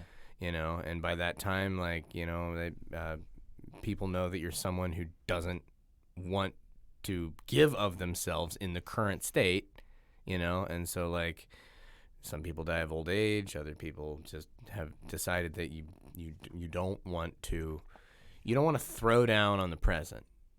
But at the same time, if every single day of your life you're spending aimlessly, you know, on, you know, sensuous experiences, and you never save anything for tomorrow, then you end up, you know, like with a hangover under a bridge somewhere. Yeah. You know, and it's a balancing act. Yeah. You know. Yeah. And it's once again trying to become well-rounded. Yeah. You know, and so that kind of harmony is necessary, and it's up to you how you make it happen. Yeah. Yeah. You know. Yeah. For sure. I've been trying to look at my own notes from a while back, but each of my notes are like paragraphs long because I just wrote my thoughts down instead of like making a short thing that I could just branch off of. So I'm actually going to just straight up read it. Okay. Okay. I'm not sure if I'm inserting this the right moment, but And give me 1 second. okay, bathroom. I'm gonna go to the bathroom All while right. you read that. Sounds Just good. I'm gonna let you take the pulpit here. Sure. Yeah, Yeah, that's 1 actually second. perfect timing. So the notes that I wrote down to use in the podcast, here I go on a few of those. So in terms of the consciousness of other creatures, within the idea that we're living in a simulation, I think, so these are my thoughts on that.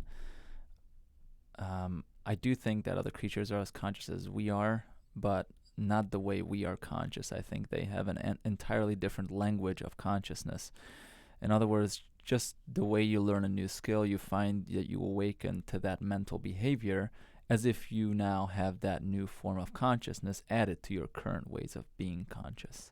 It's like a new brain network that you have awakened to, and all the other ways of being aware are shut out if you are another kind of being, like an insect or a cat or something. So you awaken to a new form of consciousness because you now think about numbers. Jesus, if I don't know if anybody's watching currently, but little lack of professionalism here. Sorry, first episode, still trying to work this out.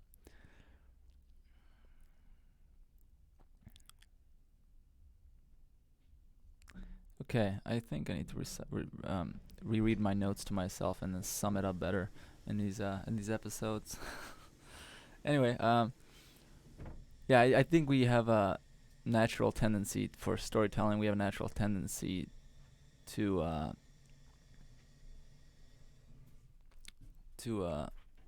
create simulated versions of our experiences that we can take less seriously than we would take reality. And it's as if we want to simplify our experiences so that we don't have to freak out about them. And it seems like a race against ourselves, or a race with ourselves, because you do things in this reality, and in the real world you do things, and it's very real. It carries anxiety and stress with it sometimes it doesn't. Depends on what you do. You go to war here, you had the craziest experience, then you go home and you either have shell shock, or maybe you don't, but you definitely have stories to tell that other people can't tell because they didn't have the experience. And then for most people, they're like, hey, I wouldn't mind experiencing war, but I don't want to fucking die. So do you have a game that gives me war? There you go. Here's a game that gives you war. Try it out on one of these consoles, and you try it out. And then you play that for a while. You play that for an hour, and you're like, oh, this is pretty fun, cool. But if you play it for a day, then you take all the things you collected within the game much more seriously. They become sort of your possessions. I mean, it's a game, but you don't want to lose that. That's why you have a save game. You save your status. And so now if you play these other games, these massive multiplayer online role-playing games, then you are in a simulation, and you are aware that you are in a simulation, but you collect all these things that you kind of really want to hold on to because they're your collection of items from that reality. And the more you play these simulations, the more seriously you take them. And then you realize, this is getting too real. This game is getting too real. The consequences of losing stuff, even if it's only just simulated in this game, is too real. The consequences is I don't want to lose this shit. I would be upset. That's why you get these videos of these gamers freaking the fuck out, kicking the TV screen in, just smashing the controller, just going fucking nuts. And so for them, there are cheat codes. I mean, what is a video game if not a cheat code for real life? You want to have this experience? Here's one without consequences. Yeah, nice. With save points too, and it's like in this model of life, like best case scenario, you die and you start at the beginning, or maybe worst case scenario, who knows? Some people want to be free of the cycle. Some people hunger for the idea of annihilation. So it's like depends on your druthers, I guess. Druthers. I'm not familiar with that word, but because of the context. Your preferences. Okay, yeah. I don't know where that comes from. You're fine. Yeah. Huh. You post a link later to the etymology of druthers. Actually, I'm just going to title the whole podcast Druthers. People ask me why, and I'll just stare at them blankly. No reason. But yeah. So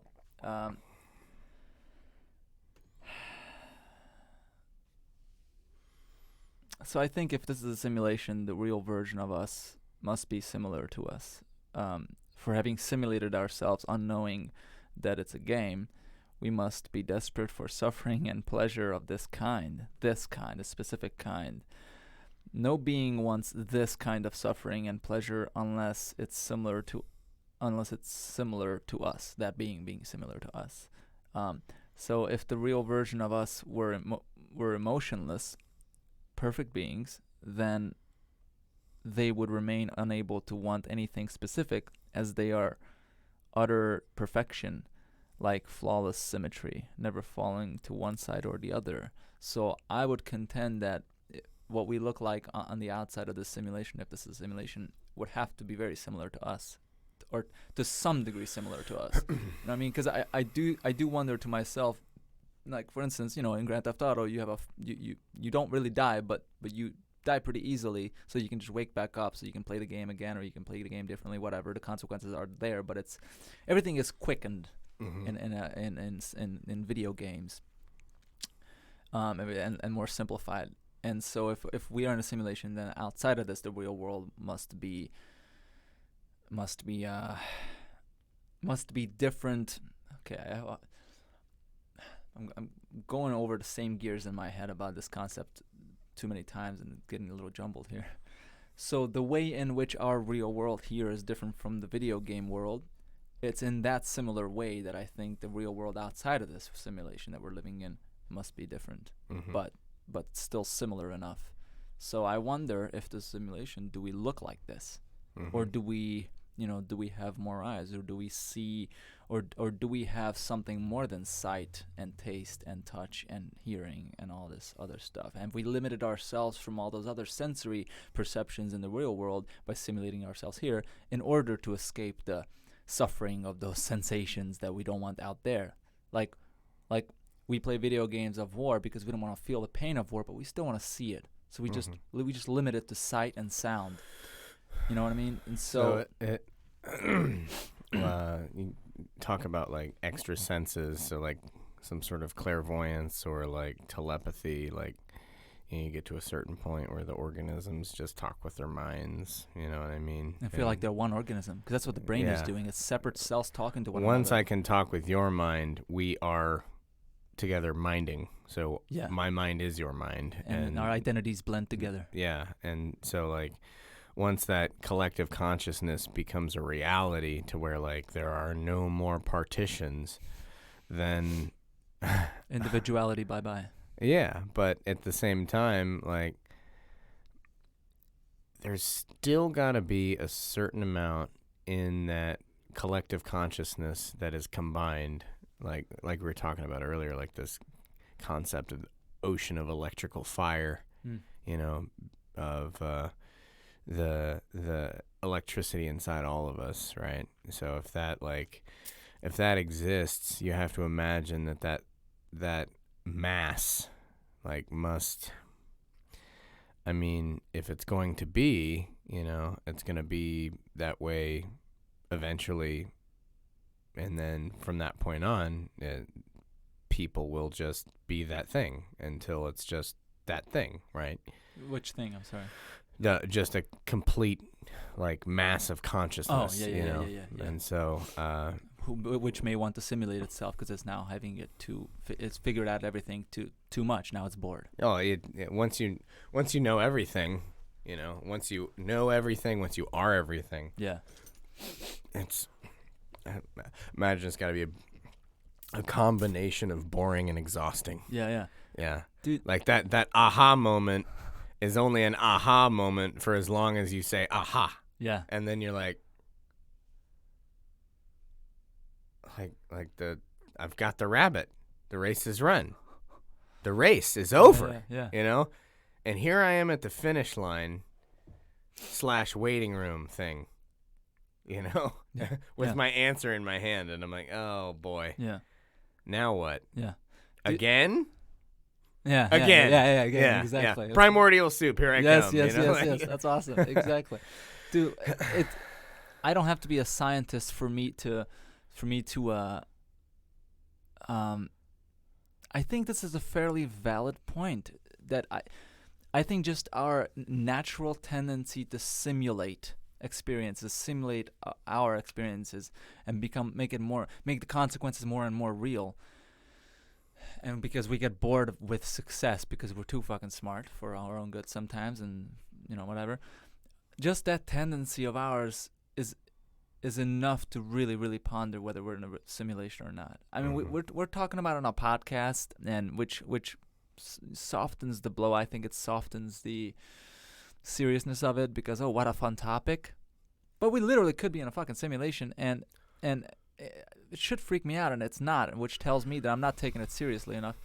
This was a tangent. But my point is that I think our tendency to simulate ourselves is enough of a reason to really consider if we are in a simulation. Just because, even in my own experience, looking back, I'm like, holy shit, I was doing that on purpose to myself. Why? Like, for instance, I was playing Grand Theft Auto Vice City long ago, like 10 years ago, and I had so many cheat codes for it, and I downloaded these mods, these drivers, or not drivers, I don't know what those are called, but I downloaded these mods, this little software. I could like change the reality, to change the physics of the game.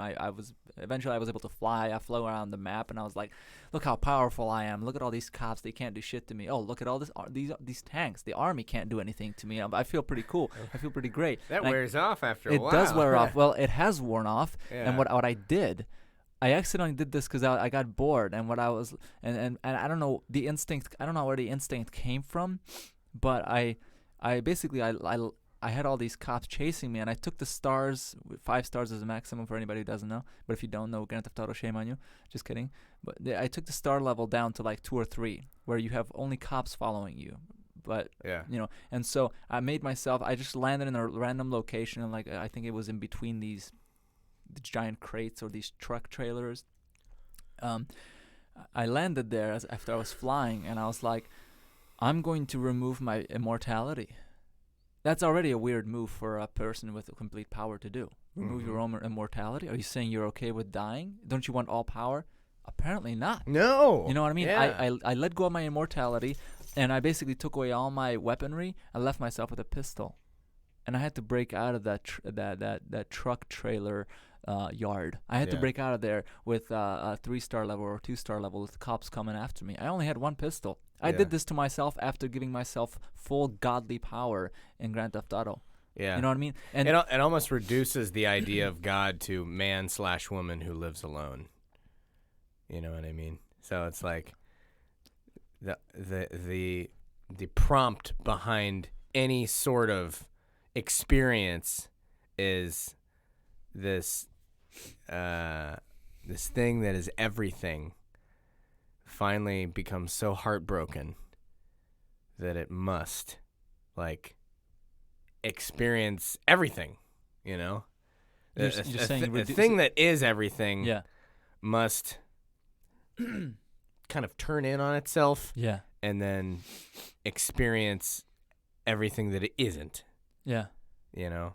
Yes. Yes. Reduce itself. Yeah. Yeah. Turn off some of the. Yeah, just turn inside out pretty much, Yeah. you know? Or throw all of its stuff away, Yeah. Yeah. you know? Dude. Like One time, or not one time, when I went to film school. And when I started learning. one time. One time when I went to film school. Another time when I did this. These giant life things, you know what I mean? When I went to film school, I learned screenwriting, and I approach everything more philosophically than probably healthy, but and by that I mean like I would think about it before I would experience it a little too much, and I would withhold the experience from myself by inadvertently, and I would not allow. I'm only realizing this recently, by the way. Like I think about shit too much. I need to let myself experience it, because then it can be sent down into the unconscious and subconscious, and then my sense of instinct can interact with it. Like I recently was learning Japanese, and I realized that I think way too much of the structure of the grammar. I can recite the grammar anytime you want. I can properly assemble sentences in Japanese with the grammar correctly. But if you want me to speak smoothly, I'll have a hard time. Or if you want me to listen, I'll have a hard time. Most people listen better than they speak the language that they're learning. I was better at speaking it, and it's not that I was actually better at speaking it. It's just that I'm thinking about the structure of the grammar the entire time I'm speaking it. It's supposed to be instinctive. So you are more concerned preemptively than within the moment of operation. You know? Yes. So it's like you know, I'm in the truck with my father and we're about to go fishing, and I am perplexing myself with theoretical outcomes of this fishing day. Yeah. Right? Yes.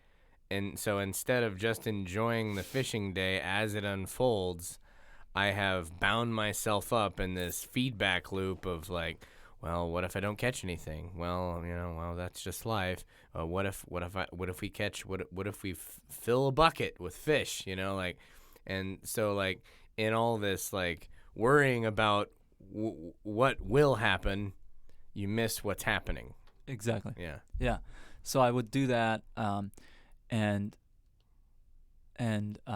I would do that with the Japanese language, and then I'm learning screenwriting, right? And instead of letting myself use the elements, the guiding of the screenwriting rules as a guide, only as a guide, instead of letting that happen, to actually write screenwriting and have fun with it, like do the process, to screenwrite and have fun with the process of experiencing the characters and the environment that I'm imagining and creating and writing at the same time simultaneously. Instead of having joy in that, what I did was I analyzed the structure of screenwriting. I would consider it philosophically, and it's not that I completely screwed myself. It's just, you know, I have philosophical gems to take away from it, because now I can talk about it on a podcast. But have I made a short film with all the screenwriting knowledge that I now know? No, not yet. I made films, but they're not up to the part that I know I could do if I just let myself do it. So what I realized is that in screenwriting, what happens is you don't generate a situation, or you don't generate a really better world where you make the characters have a better time than what you would have here in real life. That's not what you do. In screenwriting, you take a world that you randomly imagine and you reduce its perfection. You make it shitty. You make it a shitty world. I don't mean shitty in terms of interesting. Shitty is not it's boring. I mean, you make it like a hard world to live in. Then you give your character a problem. Like, you know, we all watch movies because we want to enjoy something interesting. Well, screenwriting is where you we all watch movies as an extra. Like, oh, I'm gonna watch a movie today. Oh, nice, extra experience. Wow, how interesting. Well, with screenwriting, you don't generate anything extra. You take away from the perfection of whatever your mind wants to put out there. Like I would always try to put into my stories the fantasies that I want. The fantasies of what I really want to exist. Like, I would make this cool island where these superpowers exist, and I'm like, yeah. Then my screenwriting professor would tell me, like, yeah, but you don't have, what is your internal conflict for your character? And I'm like, well, it doesn't have an internal conflict. The character is fucking badass, And then the teacher's like, yeah, but nobody wants to watch it. I'm like, are you kidding me? We watch superhero movies all the time. I would watch it right now.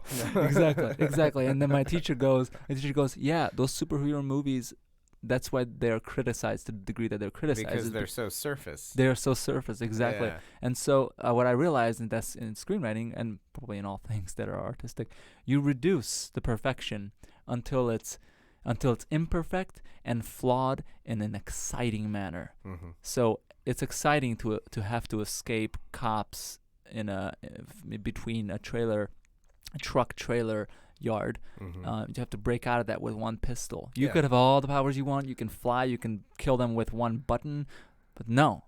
You take the time and you fight your way out of this situation that you have every power to overcome if you want. But no, reduce your own power. Yeah. We have this natural tendency. So if we have this natural tendency to put ourselves at risk for the fun of it, I think that makes it very possible that we have purposefully simulated ourselves into this reality. Because again, we're taking this reality because one of the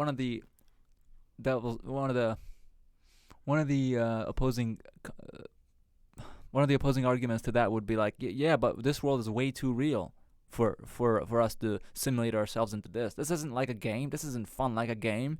Well, you have moments in a video game experience that are not that fun. You know what I mean? You're like, God damn it, I have to fucking restart this shit again. So you throw your controller. That part is not fun.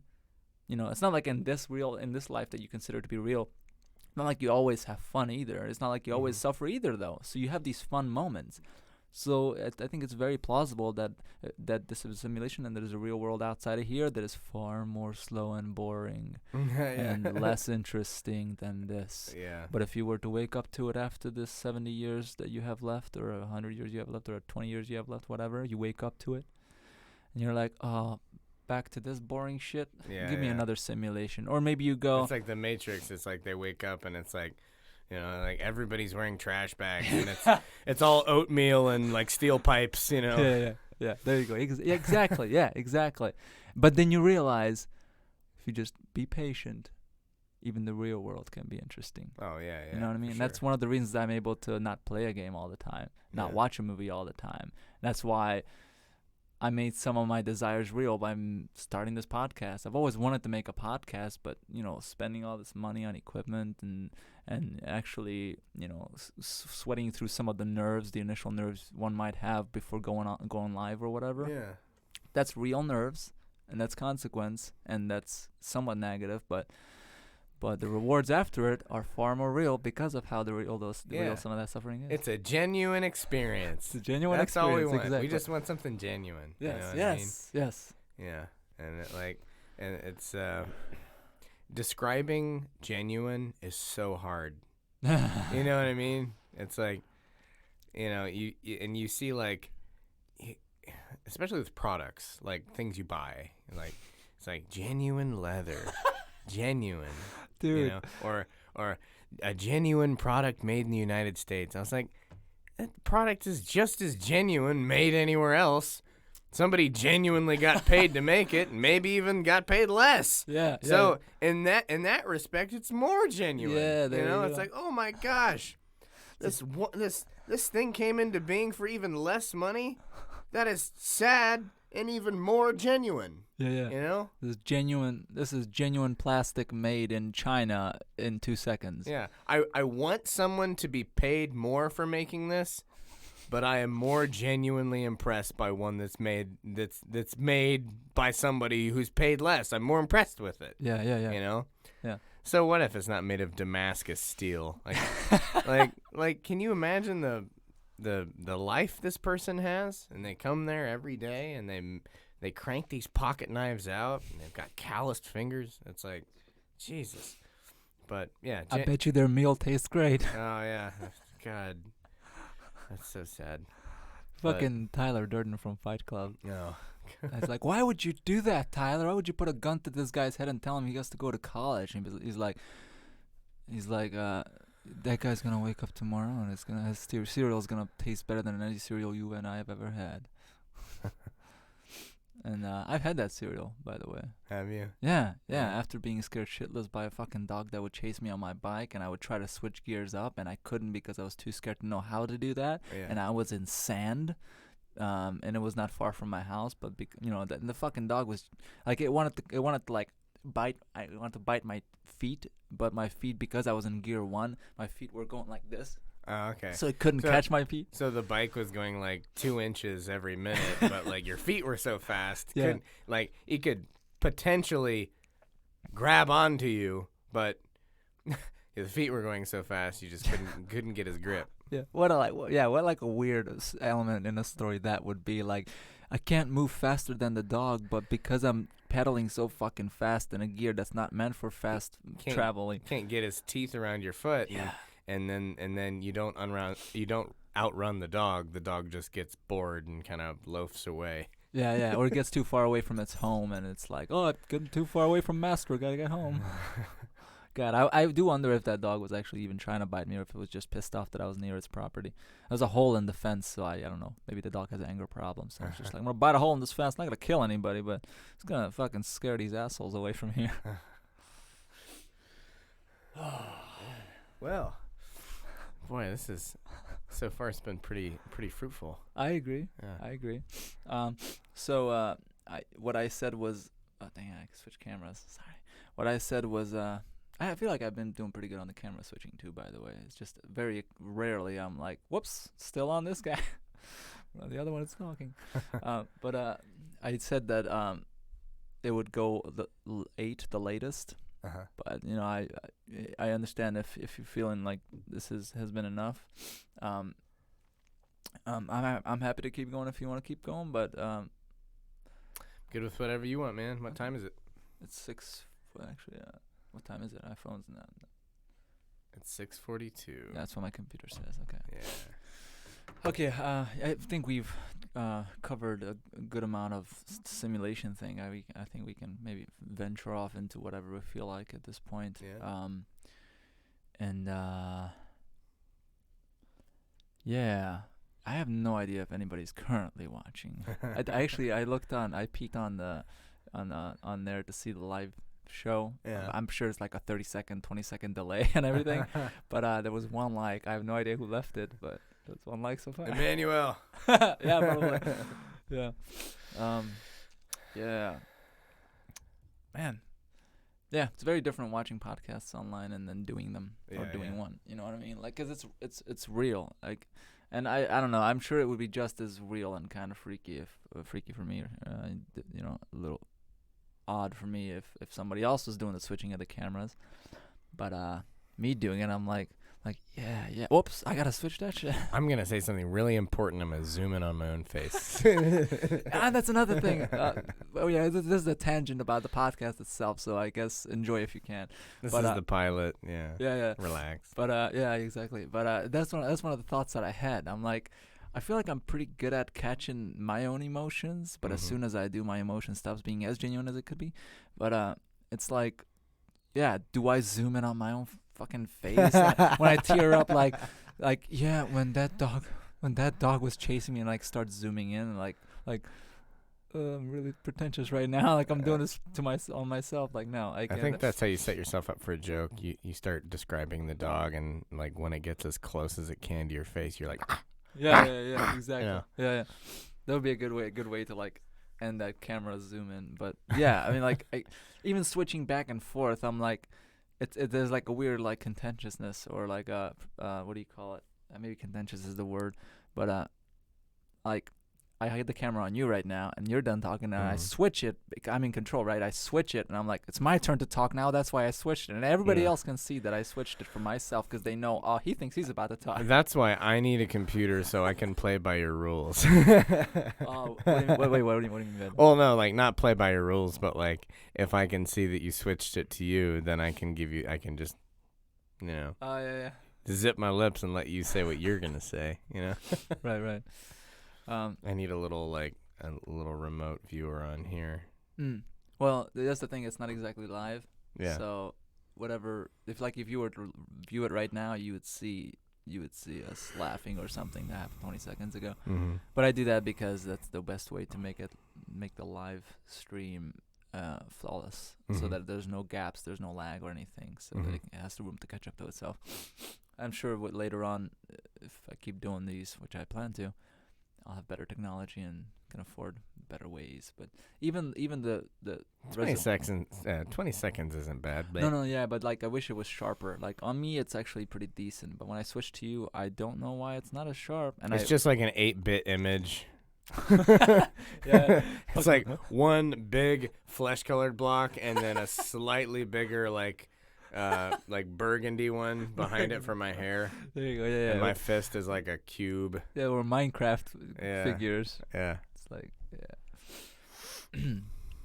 yeah. I'm gonna glance over here at the notes that I have.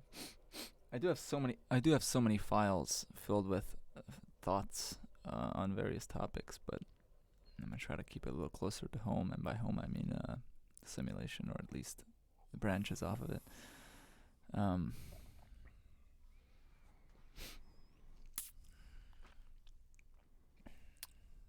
Yeah. It's fun. It's fun trying to think of different scenarios of why simulation would be unattainable or enjoyable or okay. Like, would I actually be okay with it if I found out? Yeah. Genuinely, if I found out. that it's- Could simulations be made like punishments? You know what I mean? Like, say you did something like particularly heinous in like your real life, and then you are then reduced to a simulation where like something happens, something catastrophic happens, like you build, and at the last second you lose everything. You know what I mean? Like some sort of so you do something terrible, and then they're like, okay, well, these are the emotional repercussions of the people you've wronged, and so we are going to do our very best to mirror those emotional repercussions inside you. Oh, jeez. That's which it's like Dude, imagine Mirror, right. another Black Mirror, one of those episodes, like the White Christmas one is incredible. Yeah, dude. Spoiler alert. Well, actually, this is something I realize now. I did want to get back to just all the potentially interesting and useful ways simulations could be put to use in our world. Let's say that we're not a simulation. We invent simulation. We invent this thing that we can, by which we can simulate experiences for humans. We don't lose our original bodies. We just get put into one. Time is the same, whatever. But, imagine it's real, and we can manipulate our perception. We can manipulate memory. We have full control of the brain, and then when the machine turns off, everything returns to normal, or whatever. Let's say, for instance, like 100 years into the future, you go to the Google store, and you're like, Google, I want to learn to juggle. And you walk in, and they plug you in, and your eyes go white, and it takes like 2 minutes, maybe 2 minutes. And within that 2 minutes, you get like 6 months of juggling practice, or however long it takes you to learn how to juggle. Yeah. I mean, I would want to limit the time span, because if it was like, well, you've got 10 years of juggling practice. Like, can you imagine being trapped in a juggling simulation for 10 years? And you just come out and you don't know how to juggle, and you're just insane. Like, Dude, that would be a fucking torture. Yeah. But there's got to be some way, like, okay, this is gonna teach you how to juggle, and then like you come out in 2 minutes, and like you're like, oh my gosh, I can juggle chainsaws. This is awesome, you know. But it's when it goes wrong is where it's really interesting. That's the real genuine story right there. It's like you're stuck in a juggling simulation. You can only leave once you've learned to juggle. And if it's anyone like me, like I've tried to learn how to juggle throughout my life so many different times. It's so embarrassing. Like I remember hanging out in my rec room with my kid brother, you know, and like my kid brother like taught himself to juggle. And I was like, how? You know? Yeah. And because for like years I've been struggling with it, you know? And he says, you just do it this way. And I'm like, of course you just do it that way, but how? You know? And so I think if I walked into the Google store, I would ask it to teach me to juggle, and I'd just get trapped in this juggling simulation forever. Inside of 2 minutes, of course. Forever inside of 2 minutes. But come back with all these dark stories. Yeah. You know? Dude, that would be so funny. This is almost comedically really hilarious because it's like, what if that was a movie? Imagine that. Oh yeah. Like a guy goes into a futurist, like in the futures, and guy goes into a store and is like, I want to learn how to juggle, and he gets trapped in there, and it's like, all right, I'm gonna learn how to juggle, and he just can't do it, you know, and you know, he's like, how much time has passed? 1 day? How much time do I have left? And you check and everything, and it's like a year. It's like you got like 13,162 days left. You're like, okay, day 2. Like, well, can I get some fucking food, please? That's not part of the simulation, sir. I'm sorry. Well, it's like carnival themed, so like the only thing to eat is like funnel cakes. And like the first like few weeks, you're like, funnel cakes rock. But by like month 1, you're like, I hate funnel cakes. Yeah. I hate deep fried Oreos. I'm forever trapped at the Ohio State Fair. You know, like that would be so insane. And like you would have. I do think that could inflict some form of insanity on you. Yeah. Because like you would get out of the simulation and you would have dreams of juggling, of suffering because you can't fucking juggle. And it's like, hey, Google, you gave me fucking PTSD of juggling. Yeah. And I you know, I keep waking my wife up at night with screaming the words, "You'll never be a real clown." Nice. Or like I keep hitting her in the face because my limbs are still used to juggling. Yeah, exactly. It's like when I die, my hands are going to start juggling because I spend the majority of my conscious experience juggling, even though I've been alive for only 70 years, 80 years. The majority of my consciousness is spent on juggling. I can only fall asleep in this ball pit that I've created for myself. Jesus. Yeah. So, but I do think it's possible to have some time relative stretching or time stretching in a simulation and still and still have your human brain in this reality keep up with that. Because if you think about it, I know I've told you about this trick, and I said I would say it for the podcast too. But if you and this is for everybody, you can do this. I've done this. It's a weird thing I've discovered. It might have been discovered originally by somebody else, but I'm just saying I discovered it on my own for myself. You're listening to music, there's lyrics and it's singing and whatever, and you try to sing along. And let's say it's a song you've never heard before, and you try to sing along to it, and you can't because you've never heard the song before, so you can't do it. You try to keep up with it. It's like singing, and you every word that you hear, you say it real quick right after it's set, but you'll never be right there exactly when they say it. You can never lip sync it unless you heard the song 1,000 times. Well, if you close your eyes and you imagine yourself singing it, imagine yourself lip-syncing it, you can do it flawlessly. And the reason I think this is possible is because your brain doesn't have to send a signal to your mouth and then return. Your brain doesn't have to send a signal to your mouth and have that return and have that confirmation that your lips indeed moved in that manner. So the moment you make sense of the noise, like the face in your mind is already doing it. Exactly. It's instantaneous. Exactly. Yeah. You put it perfectly. Yeah. I'm glad this is coming through, because sometimes I wondered if I can actually relay this idea to people. So it's as if you hook your mind up to the song, and rather than to your body. So there is no delay, because as soon as you hear it, that's all you need. You don't need to send a signal down to any limb or anything. So it's just happening right then and there. And so if we think about it that way, that's so much faster of a response system, so much faster of a response to what do you call it? Your brain is capable of responding much faster if it doesn't have to have these signals travel everywhere through your body. To the external stimulus. Yeah, exactly. Well, if you don't have the physical limitations of your body in this physical, organic, flashy world, and it's all in a simulation, then your brain has that small space which is inside your brain, and a little computer or device that creates a simulation. That's all the signals need to travel through. So technically, I guess, again, I have no degree in this, but this is my logic. You could do it much faster, so you could have a simulation of 1 day in like 1 hour. Well, and also in your mind, you're always doing things perfectly, as far as like real reality, trying to lip sync the words like on your own without shutting your eyes and imagining that you're singing them.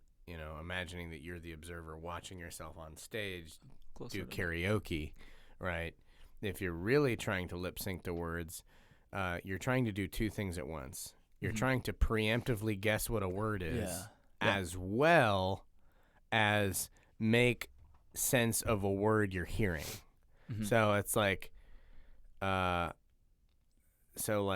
say someone's like singing the word corn, and when in reality they're going to say corpse. So you're trying to preemptively guess what the word is, but you're also trying to sing along instantaneously. Yeah.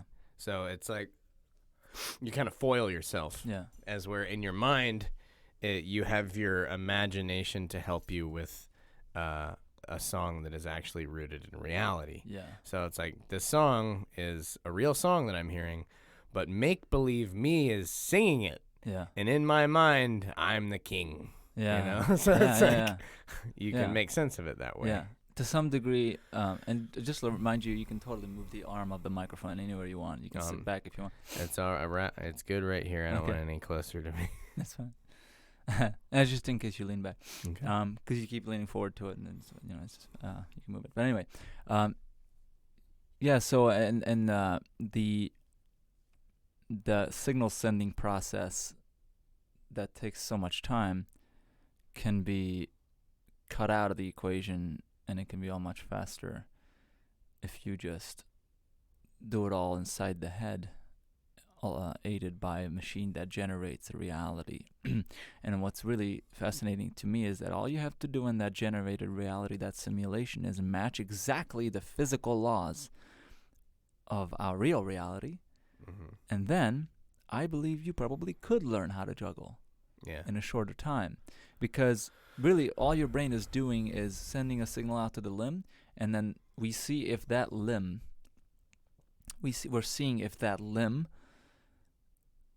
if the muscle contractions happen in a way that manipulate the physical environment in a way that results in a successful juggling movement, to where you catch the, what is it called, pin or knives or fucking I feel like vacuum cleaners. That's chainsaws. I prefer vacuum cleaners. In the simulation, you begin with juggling chainsaws, and then you work your way down to regular balls and then scarves. And the elephants and airplanes and simulation, who cares? But can you imagine? It's like, okay, so like let's say, like, hypothetically, if we are going to design a juggling simulation, how we do that. So what are we going to do? What is the problem with people who can't juggle? What's their problem? They're just fucking assholes. That's what the fucking problem with them is. Like every person I see who juggles is an asshole. I'm just kidding. I'm saying what's wrong with the people who can't juggle. And they're even bigger assholes. I'm just kidding. Well, it could be true. But my problem with juggling is the fact that I'm not fast enough. Mhm. Like I'm behind, right? And the people who can juggle, like, it's either preemptive or it's like I'm gonna put my hand where it needs to be in a minute or in a second, right? Mhm. I'm gonna be fast. My mind is gonna be faster than it takes gravity to work these balls around, Mhm. right? And so, if in the simulation you can basically vary the speed of the balls as you throw them, so like you get a little more hang time, and you can increase hang time. So it's like in reality the balls are zoop, poop, but in the simulation you're like zoop, poop, Yeah. and then you do that for 2 weeks. Yeah. You get used to it. Oh, I see what you're saying. And then you crank it up a little bit, and it's getting trickier, and you crank it up a little more, and so it's like zoop, boop, zoop, poop, zoop, and until finally, like 6 months later, right? You've got like the real juggling thing going, right? And you finally equated it to what juggling is like in true physical reality, Yeah. and then you unplug, Yeah. Yeah. And then close the gap of whatever gap there is between the limbs that you had in the virtual reality simulation versus the limbs you actually have in reality. Because they would Yeah. have to simulate your fucking limbs too. Well, and that's part of it, like you could walk into the place and then they hook you up to a machine, and like they basically give you like strength tests and speed tests to see where you are, right? Yeah. Or they put you in some sort of some sort of a cylinder that like basically calculates all your biometrics and like your range of motion go. and Yeah, height yeah. and all that stuff. You and just then input all those coordinates or inputs. status, Yeah. your stats as a human being. We know our jargon for coding simulations, just so everybody knows. I honestly I cannot even write basic HTML. Even if I had like stuff in front of me that I could copy and paste, I'd still be like, nah, I don't want to do that. Yeah. Yeah, I know so many of my friends from college like became web designers. Like, oh, it's easy. It's like, but like, here's the thing. That does not look like fun. That looks terrible. I don't want to do that. That looks boring, Yeah. So I never really got into it. So Yeah, understandably. So I dived into HTML, and it's whatever. Nobody even does it anymore, not manually, I don't think. Nobody Really? codes HTML. Yeah, because you it used to be that way, but now you just have like a software that does it for you, and I think people spend time coding on larger things. mm-hmm. And they would they have these giant chunks of either algorithms or already completed codes. They would just plug that into various places. It's almost like a director for coding. You're not really a coder anymore. Mm-hmm. And I'm pretty sure as time goes on, we're just going to have AI do much of the coding. We'll tell AI what to code, and it'll code it for us. And we're all gonna become directors of experience rather than actual coders or actual Mm-hmm. fabricators of whatever we're trying to create. It's as time goes on, it's the ease of use that produces a better product, right? Yeah. So I was opening the laptop here to try to show you a virtual reality game not a game, but it's like a virtual reality simulation where you can actually change time, how it flows. So you grab a gun in there, and you see it in front of you because you have the goggles on, and you take the shells out, you put new ones in there, put new bullets in there, and it's all happening in slow motion. You can actually throw the gun up, make it it's rotating in the air in slow motion, and you catch it.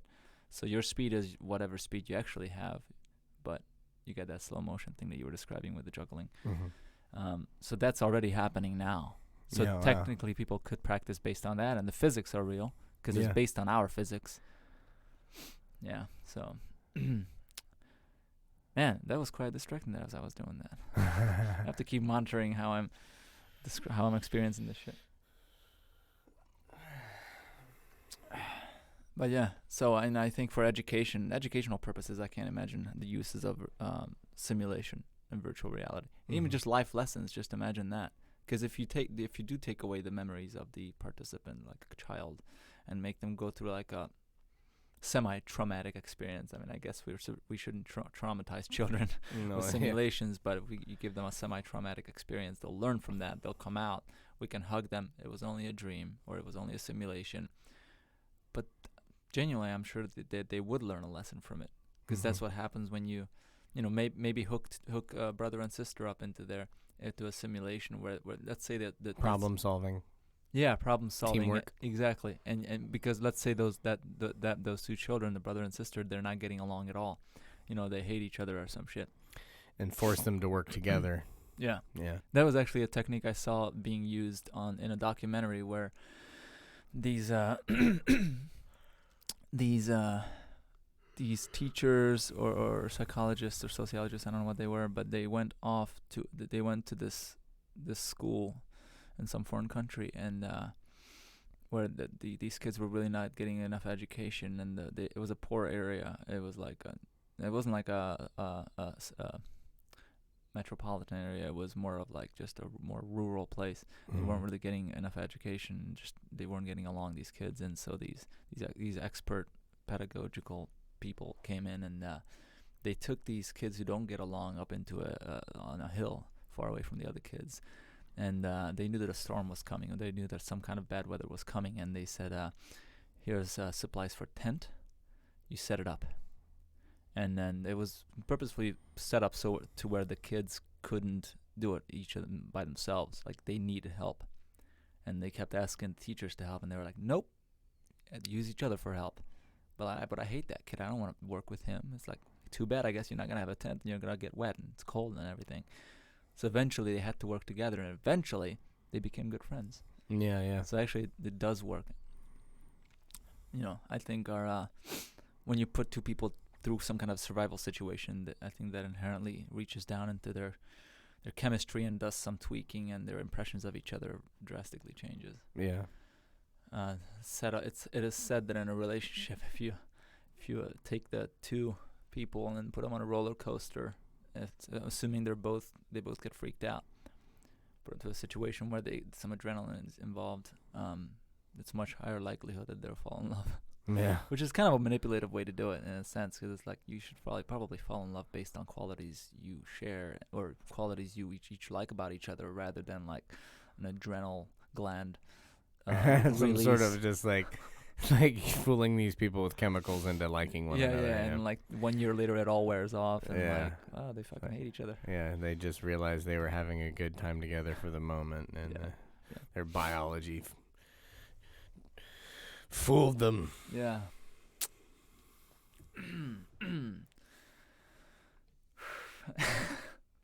It's never this difficult to keep going when we're just hanging out. Yeah. I mean, it's not that we're not keep going, but it's the nature of the microphone in front of you. It's true. Like, go on, keep pumping out information, asshole. Come on. It's just the fact that this thing is on my head. Yeah. Like, I know sound is okay now. I don't have to keep having it on my head. Man. I'm gonna do it too. There we go. Wow. How do you feel? Oh, I feel so naked. Yeah. I feel like we've probably covered quite a bit of ground, theoretically, imagination-wise. Yeah, I think so. Yep. So. All right. So, okay. I'd like to say a few final things, I suppose. It's the end of the first episode. Yeah, so I view this podcast as the place where ideas can come and crash into each other, like you would take the Large Hadron Collider and you smash two atoms. We're both atoms. Atom smasher. Yeah. You collide two atoms and you see what pops out. I view this podcast as a place where ideas can come and crash into each other and see what pops out, see what's left over. I prefer, and this is, I guess, mostly for the audience, even though I'm telling you, but I mean, I guess it's good that way, either way. But yeah, this podcast is not a place for me to, or anybody to, like, boast about themselves, I guess, which is not, I know I didn't give that impression to anybody, but I feel like I myself don't take a lot of pride in my own thoughts in terms of my own views. I just enjoy the journey of going on to and just venturing through all kinds of thoughts. And so I like to eliminate ego as much as possible from these episodes, and just have the whatever two people can bring or three people can bring to the table about ideas, and have those clash or join or whatever. It's a good experience for sharing discovery, sharing imagination. I've enjoyed it. Yeah, me too. So thanks again for coming out. No problem. And that is it for now. And see y'all next. Thanks. See y'all next time.